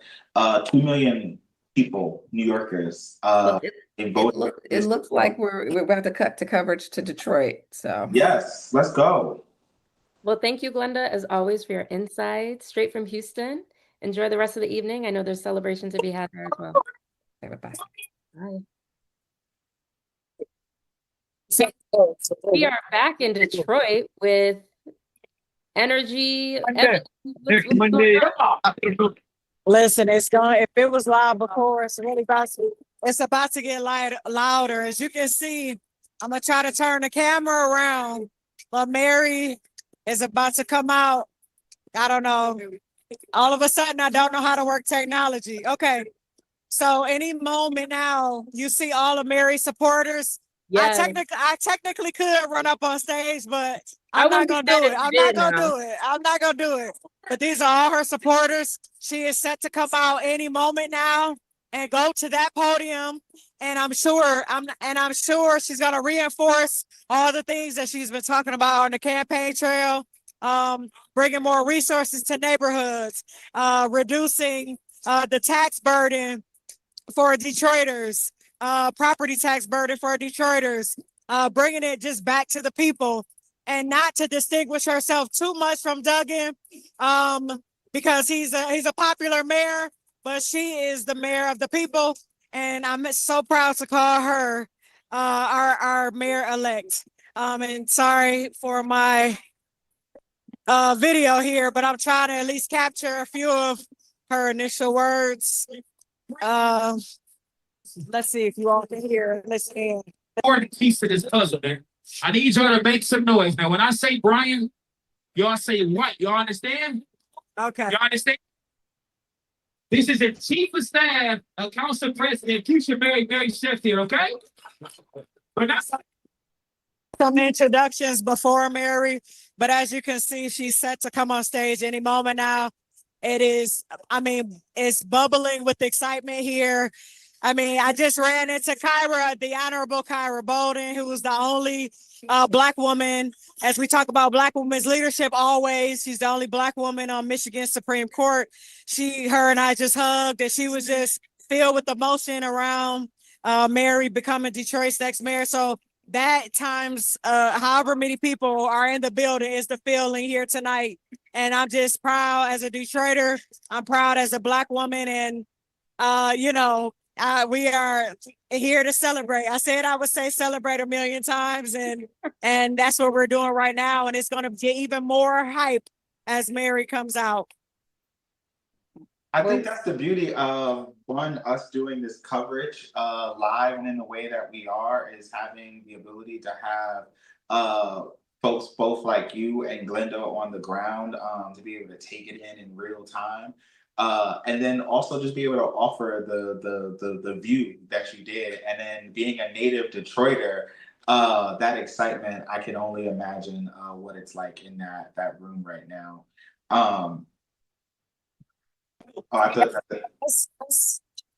I mean, Detroiters, we're kind of like New Yorkers, right? Like y'all rep hard, and Detroit, dare I say, we rep harder. And so it's just a magical moment. But yes, I'm so happy to be a part of Higher Heights, especially in moments like these. And Ebony, I know she's made history tonight by becoming Detroit's mayor, but she's been making history in her political journey, right? As being the youngest person on the city council. Is that correct? Could you walk us through kind of like her path and the history that she's continued? Absolutely. So yeah, she became the youngest person elected to Detroit City Council at 26 years of age. And then she did it again in becoming the youngest president, kind of beating out Santil Jenkins' record of being the youngest council president. So Mary did that in 2022.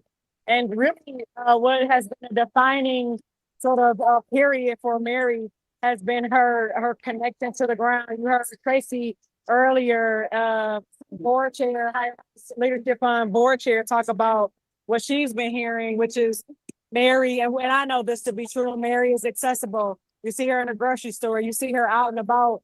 She does drives for children going back to school. She does block clubs, or block parties, and those are just those items are just the beginning, right? She's passed great policies for the city that she's talked about it throughout in the two debates that we've had here in Detroit.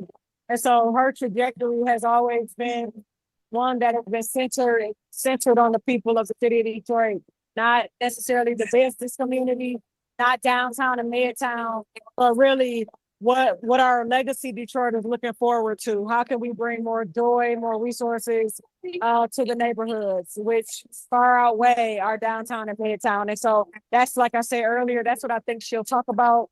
That's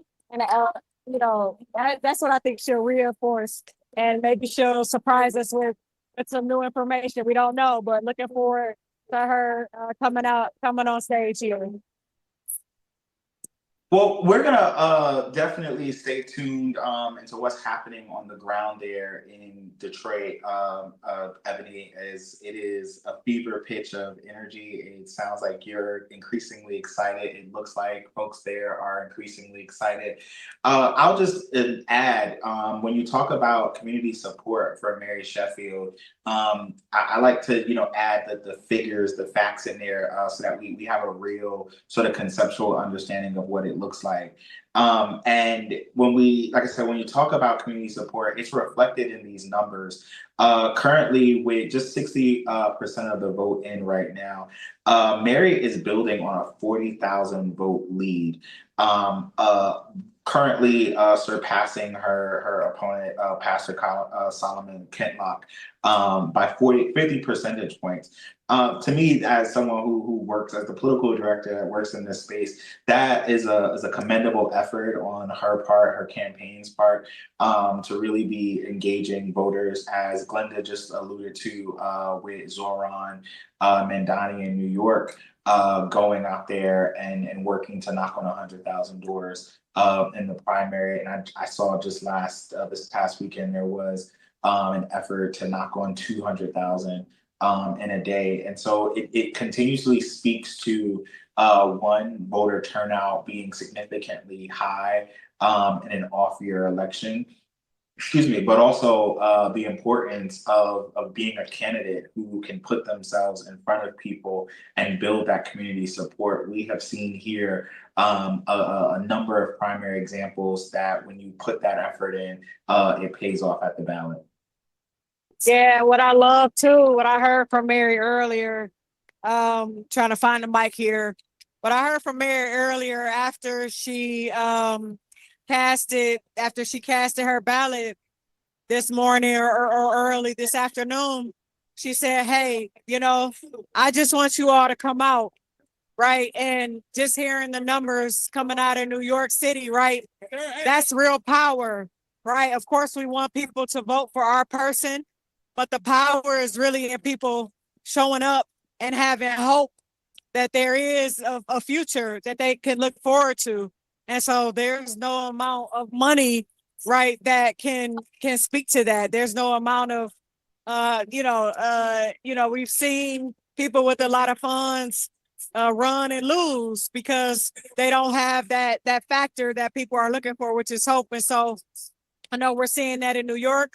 We're seeing that in as I get an Apple News alert that Mamdani won, we're seeing that in Detroit too. So great point, Jay. And I just love when our candidates know what's really real, win or lose, that the power is in the people exercising their vote.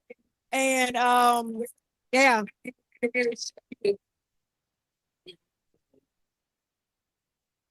Well, amazing, Ebony. And I'm wondering if you've heard conversations or thoughts around what that first 100 days in office looks like for her, those priorities that I know she's been thinking about, if you have any insight on what that might look like. Yeah, I've heard very recently, one of the things is, so I talked a little bit earlier about how she wants to relieve a lot of Detroiters of their property tax burden. And one of the ways, and some other burdens that neighborhoods are experiencing, one of the ways is that they just announced the New York mayor, Zohran Mamdani's win. They just announced it here. Excuse me. One of the things that she wants to implement is an entertainment tax. Detroit is home to 3 stadiums and a host of other entertainment venues. So she wants to implement an entertainment tax so that some of the things that she talks about that requires money and requires funds can actually be accomplished. So I know that that's one thing that she wants to explore for sure, if not start to put into place within the first 100 days. Now they're doing East Side, West Side, and all that whole thing. I need to jump in and talk about and hype up and get hype around the East Side. Well, Ebony, thank you again for bringing to us live Detroit What Up Doe coverage. We are definitely going to come back. What up, Doe? We're definitely going to come back to Detroit to cover Mary's speech that we're hoping goes live shortly. But before then, I wanted to take some time to do a full summary picture of tonight. And so that our viewers have a full understanding of what we have experienced on Election Day 2025. So as we noted, we kicked off the coverage tonight talking about Abigail Spanberger being elected the next governor of Virginia. That was followed by announcements for New Jersey, where Mikie Sherrill has also been elected the governor there. We have heard that Beau Lyles has been reelected to a 5th term as the mayor of Charlotte. We are projecting that Christian Menifee and Amanda Edwards will advance to a runoff in the Texas's special 18th district congressional district race.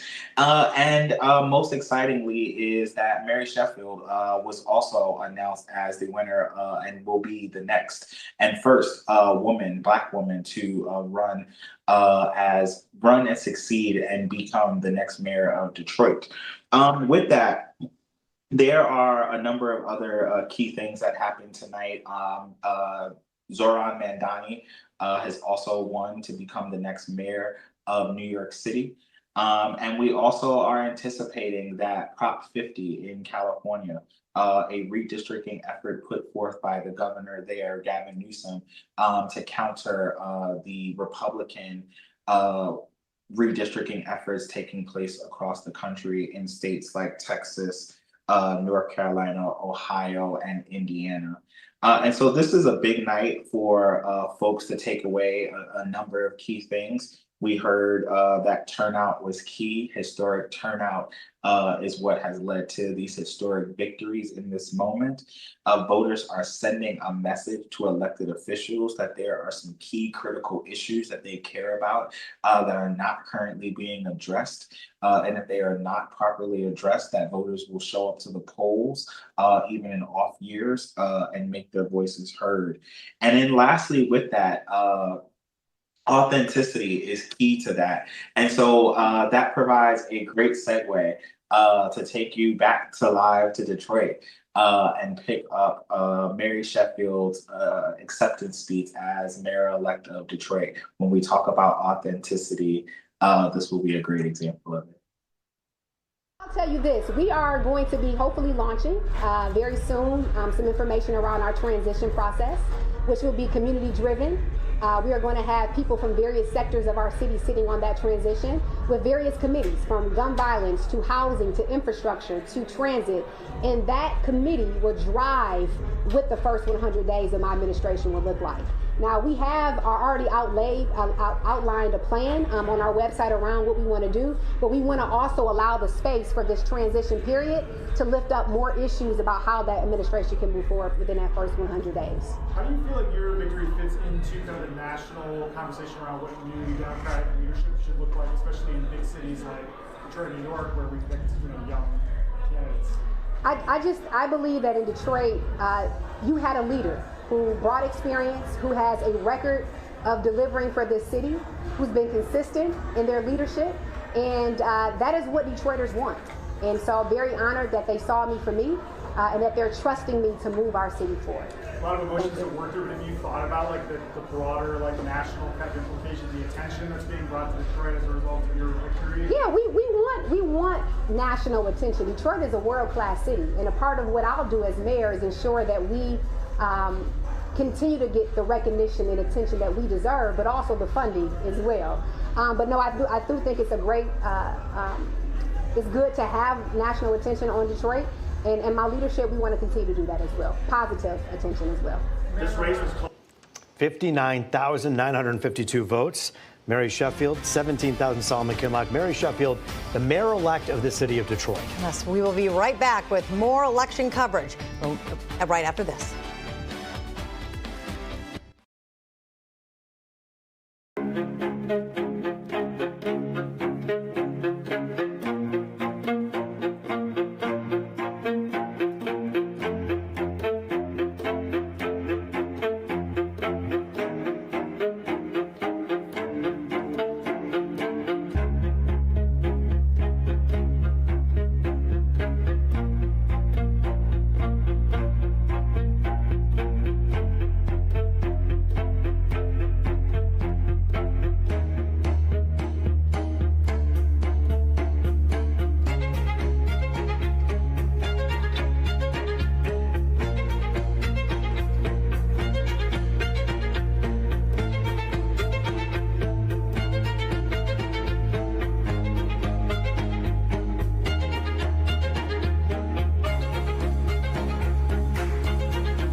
Next mayor, Sheffield will be the first woman ever to hold the role.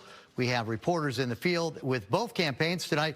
We'll check in with them in a few minutes, and it looks like she won in a landslide, 78-22. The other big Detroit race we're following is for the city council members at large seats. The two top candidates will win those seats. Here's where that race stands right now. It looks like Mary Waters and Coleman Young II are both have a pretty good lead and look like they could be projected winners. That's 41% with the votes in. So they're still going. And here's another interesting one. In Detroit, voters took up a proposal to change the way city council works. Proposal 1 would carve up the city into wards for individual city council members. And it looks like that has not passed. 91% of the vote in. That looks like they will not be changing the way the city council votes there in Dearborn. Looks like that did not pass. Turning to one of the most watched races in the country, the New York mayoral election tonight, the Associated Press has projected Zohran Mamdani will defeat Andrew Cuomo to become the city's first Muslim mayor. Looks like he won pretty heartily, 49-41%, with Curtis Sliwa, the Republican, picking up 7.9%. There are a ton of other races to watch all over the state and some major races we're following across the country, too. Stay with Fox 2 as we bring you the latest on air and on Fox Local. Roop? All right, thanks, Rob. Let's take a closer look at that big win you're talking about, the Detroit mayoral race. It's been, as you know, a heated competition ever since the primaries, but Mary Sheffield has crossed the finish line with a decidedly big win. Fox 2's Dave Spencer is live from the Mary Sheffield watch party at the MGM Grand in downtown Detroit. And I know you're going to have trouble hearing me, but what was the speech like? What was her main message when she came out to announce her victory? Every single resident. Please let me share this one quick story. Yes. Early on, and that was serving under her leadership. All right, Ebony, you're up. See, I subscribe to a theory. I don't care how much you know until I know how much you care. And Mary showed me in that moment of vulnerability and humility just how much she cared for this city. Immediately after that vote, and throughout these 12 years, I witnessed a transformation. Right before my eyes, she was morphing into one of the, if not the most confident, fierce, committed, effective member of city council in my lifetime, and I'm quite sure ever. It was obvious, it was intentional, and quite honestly, it was awe-inspiring. She started to make a conscious decision to challenge the status quo, to make a name, not to make a name for herself, but to make a difference in her community. She became a student of city government. And like a sponge, she soaked up every bit of knowledge about every subject, every deal, every initiative, department, and program. Mary, to this day, believe it or not, reads every document at least 3 times and has never been ill prepared for a single council meeting. She has been so dedicated and committed to her craft. As staff, it took us about 7-8 years, I say, before any one of us beat her to the office. No matter how hard we tried. That's real. Her dedication was rewarded by her colleagues who voted her first as the president pro tempore, and now, more recently, as the city council president. The youngest ever, I might add, making history yet again. She has a legislative record that is second to none. Do I got some cast technicians in the house?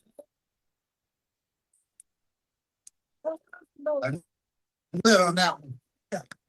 And no member in the history of city council has ever been more committed and more community oriented, more neighborhood focused, more accessible or visible. And as I pondered what to say tonight, I realized that there have been a lot of famous Marys throughout history. And our Mary has something in common with just a few of them. Like Mary with the little lamb, Mary's on a mission to spread hope and joy. Like Mary Poppins, our Mary is supercalifragilisticexpialidocious. and is a magical caretaker for our city.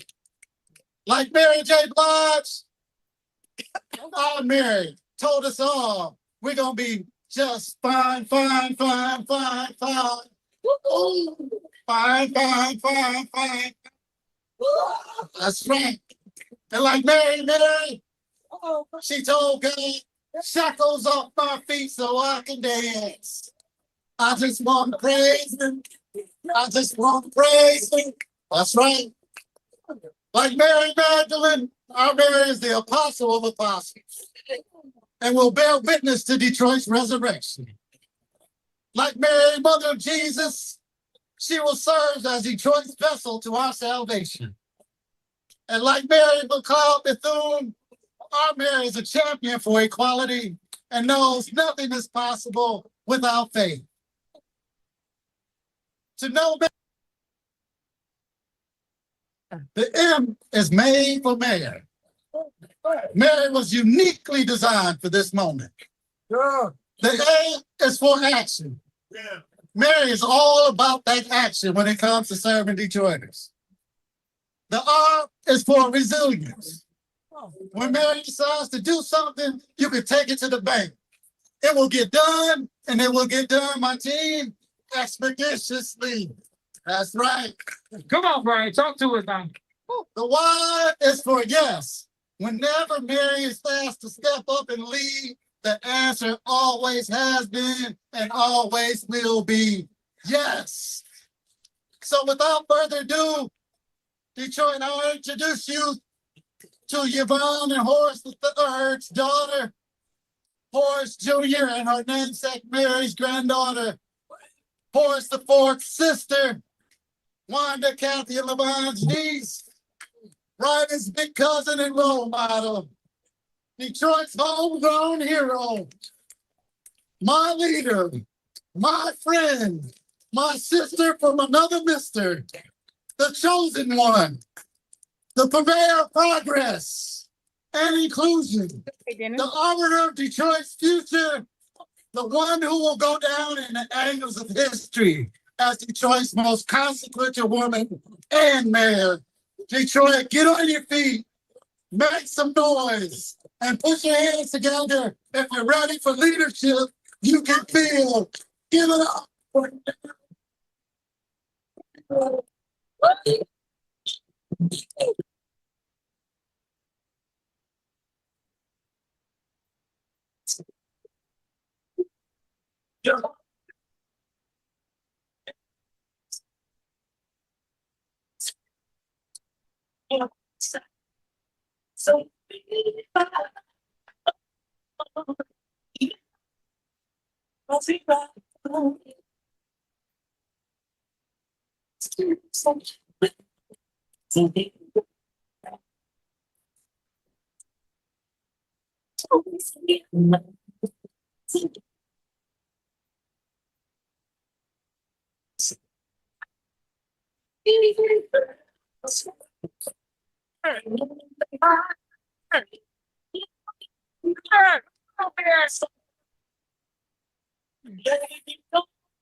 It's fine.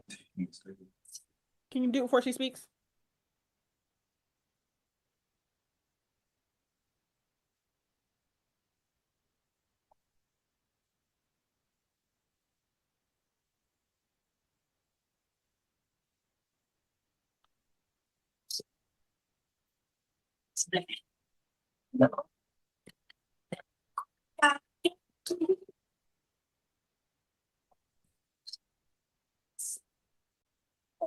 Very, very, very.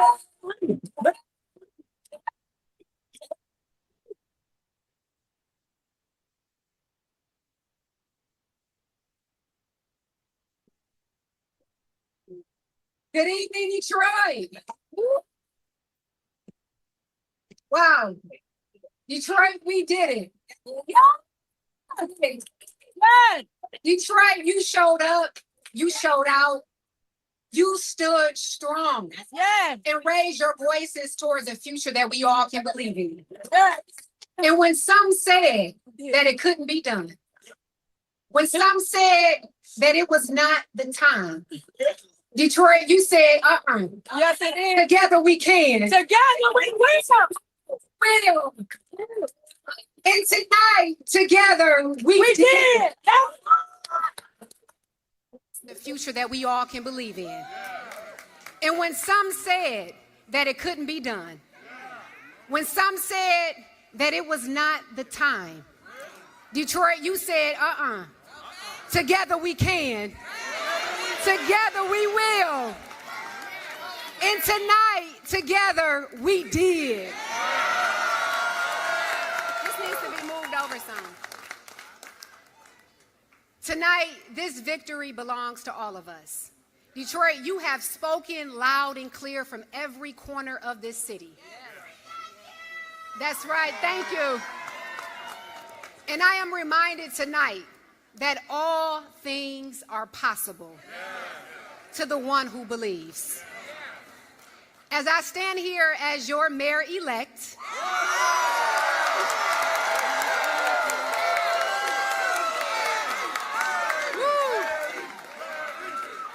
I want to first extend my deepest gratitude to the residents of this great city.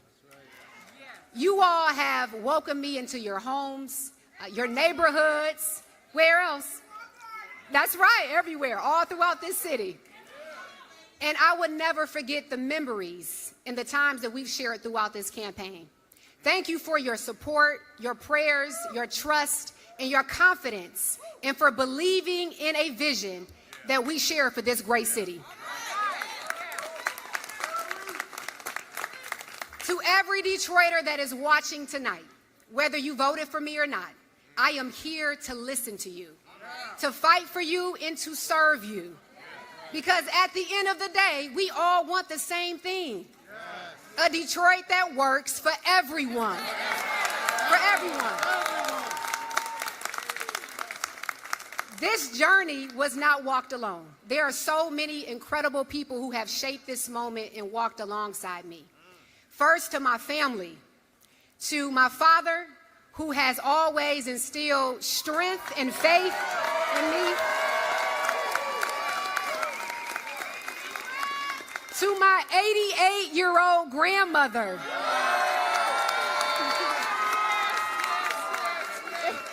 She came out of retirement just to come help me on the campaign. So we thank her for her wisdom and her grace that she has given this campaign.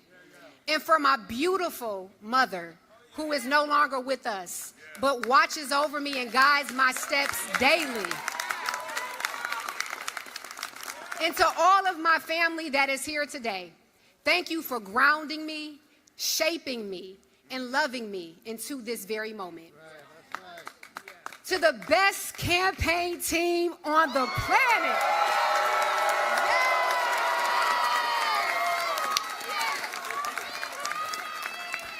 The best and the brightest, you all worked with heart, with grit, and brilliance.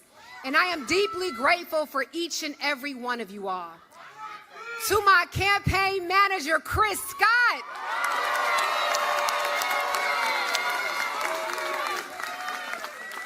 Danielle Elamine. Taylor Harrell. Rayshawn Sanders. David Bowser. And we had the best field game, I'm just saying. Led by John Clark and Chantel Watkins. And I have to thank Molly Goldberg, who helped lead the finance for this campaign. To our campaign chair, Ricardo Solomon. To Dennis Archer, a special advisor who's always been there for me as well. To Greg and Linda Mathis, who are not here today, but they have been here the entire campaign. Let's give it up for Judge Mathis and his wife. To the women chairs of our Women Coalition, Shar Goolsby and Monica Anthony. Sharon Madison, and my brothers who always keep me lifted. To Ferry Brent, Daryl Woods, and Danny Harandi. There are so many people that I can thank tonight, but I want you all to know that this would not have happened without each and every one of you all. To the tireless volunteers, coalition leaders, union leaders, faith leaders, and every single person who took the time to knock doors, pass out flyers, make phone calls, whispered your prayers of support, and poured your heart into this victory. You carried this campaign forward, and we are forever grateful. This victory belongs to all of us.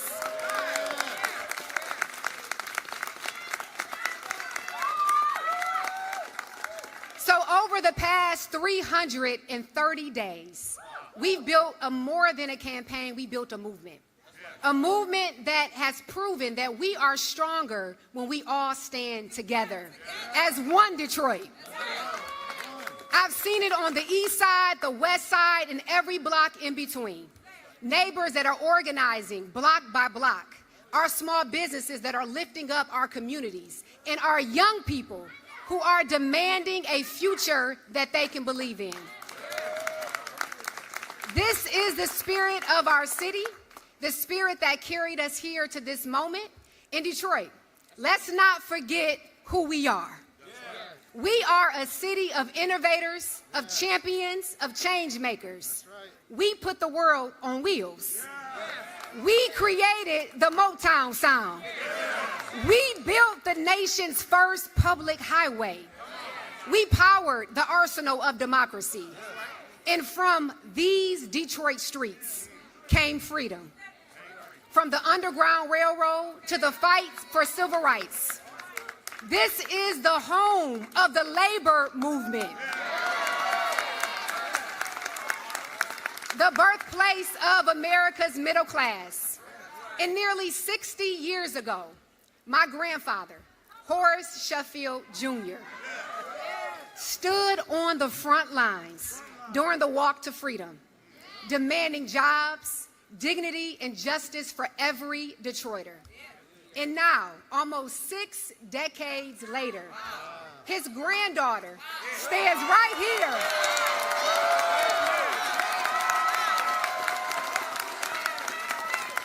Ready, equipped, and prepared to continue that fight for all Detroiters. Detroit, this is the great spirit of our city, a spirit that is alive and well tonight, which is why I know that we will rise higher. And so tonight, our city adds another chapter to its great history.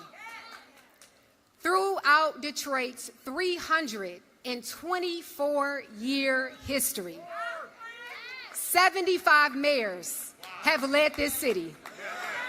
Not one has been a woman.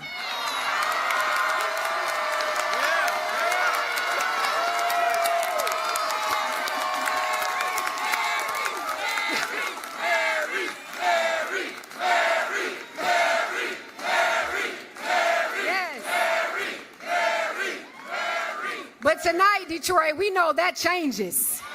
And you changed it, Detroit. So as I reflect on my journey, it all started with the belief that my parents had in me. They reminded me again and again that no mountain was too high for their daughter to climb. No dream was too big. And I think back to that 8-year-old girl from the west side of Detroit, whose 3rd grade teacher at the time, Mrs. Pappas, she wrote on my evaluation that she saw a gift in her, a gift for leading others. And that little girl's life from that moment on will continue to be shaped by service. And so she dared to dream that she too can make a difference in this city. And tonight, she stands here proudly as the first woman ever elected to lead this great city.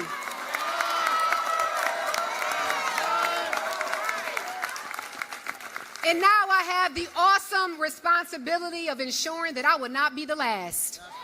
Would not be the last. I don't take for granted that I stand on the shoulders of so many warrior women who have prayed, who have sacrificed, just for us to be here in this moment. A torch carried from one generation to the next. And so I say to every little girl watching tonight, and to every child in this city, never doubt yourself. You are gifted. You are powerful. You are fearfully and wonderfully made. No mountain is too high for you to climb. No dream is too big for you to realize. And if you believe and truly believe, all things are possible. So tonight, Detroit, we step forward together in this next great chapter. And I've heard you loud and clear. Detroit, throughout this campaign, don't forget about the neighborhoods. And I'm going to tell you that we won't. Together, we will invest in every corner of our city. Rebuilding our neighborhoods, investing in our commercial corridors. Every family will feel supported.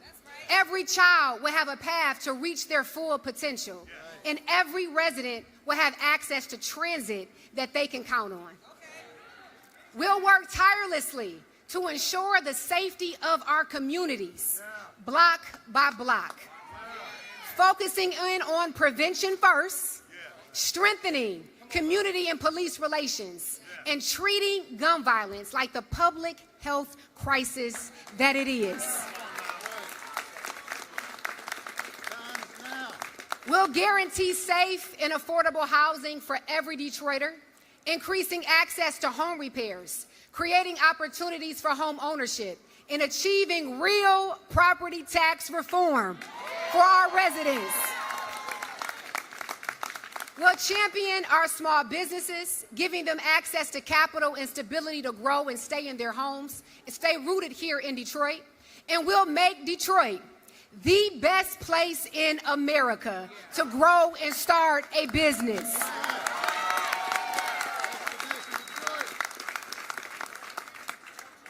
We'll be more involved in our educational system, creating coordinated transportation, increasing after-school programs, and providing wraparound services so that every child can succeed. Because we know that when our youth rise, Detroit rises. In this administration, everyone will have a seat at the table. From our block clubs, to our nonprofits, to our faith institutions, to our unions, and the voices of our most vulnerable. Because guess what? This city belongs to all of us. All of us. And it will take all of us working together in unity and in love in order for us to truly rise higher. Generations ago, it was right here in Detroit where our grandmothers and grandfathers came to build lives of dignity and pride, to find good-paying jobs, buy homes, raise families, and imagine a better tomorrow. They saw Detroit as a destination city, a world-class city. That has always been the promise and the hope of this city. And we will, Detroit, continue to march boldly towards that promise once again. So tonight, we will celebrate this historic and monumental victory. But tomorrow, we know we go to work.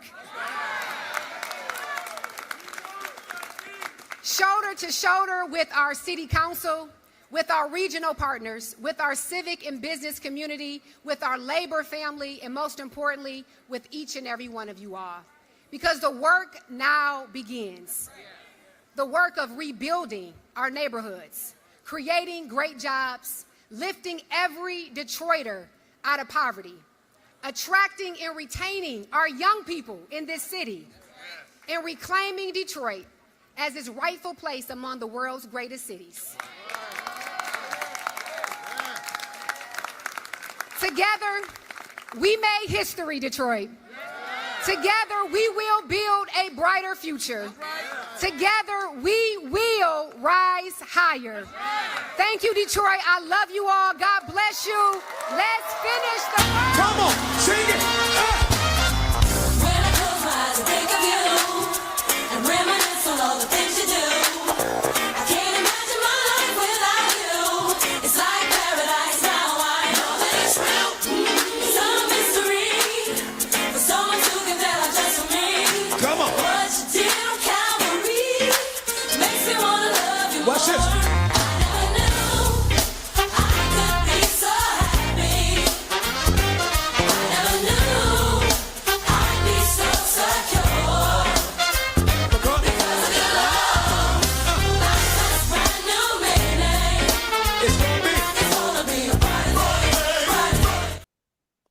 Wow, what a night. Jay, this has been wild. Like, we've literally experienced history, which has been amazing. From Houston to Detroit to Charlotte, we've seen Black women leading, winning, and shaping the future of this country.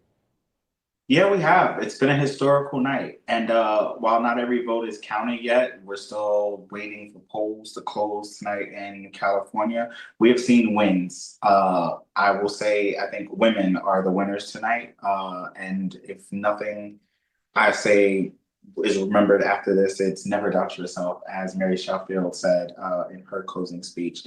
So it is clear that people power is undeniable. The power of the vote is our voice, and our movement in this moment is unstoppable. Absolutely. Before we close out, we want to give a special thank you to all of our guests, Glenda Carr, Ebony Taylor, Marilyn Davis, Aisha Dew, Dr. Kelly Dittmar, Tracy Sturdivant, and our very own April Turner, who provided us with amazing insights and commentary. We couldn't have done it without you guys, so definitely appreciate all of the work that you put into all of this. Thank you. Yes, and thank you to you all for tuning in. Thank you to the Higher Heights team for helping us put this together. It has been a remarkable night spending election night 2025 with you all. Remember that election night is not the finish line. We pick this all up starting again tomorrow for the 2026 midterm election cycle. In the meantime, the work begins here in this political home at Higher Heights, and so we invite you all to tune in and tap in with us and come back for more political updates. So for Higher Heights, I am Jennifer Tyre, Director of Digital Engagement. And I am Jay Brandon, a National Programs and Political Director. And we wish you a good night, and thank you for joining us. Remember, Black women lead. Black women lead. Thanks, y'all.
Thank you.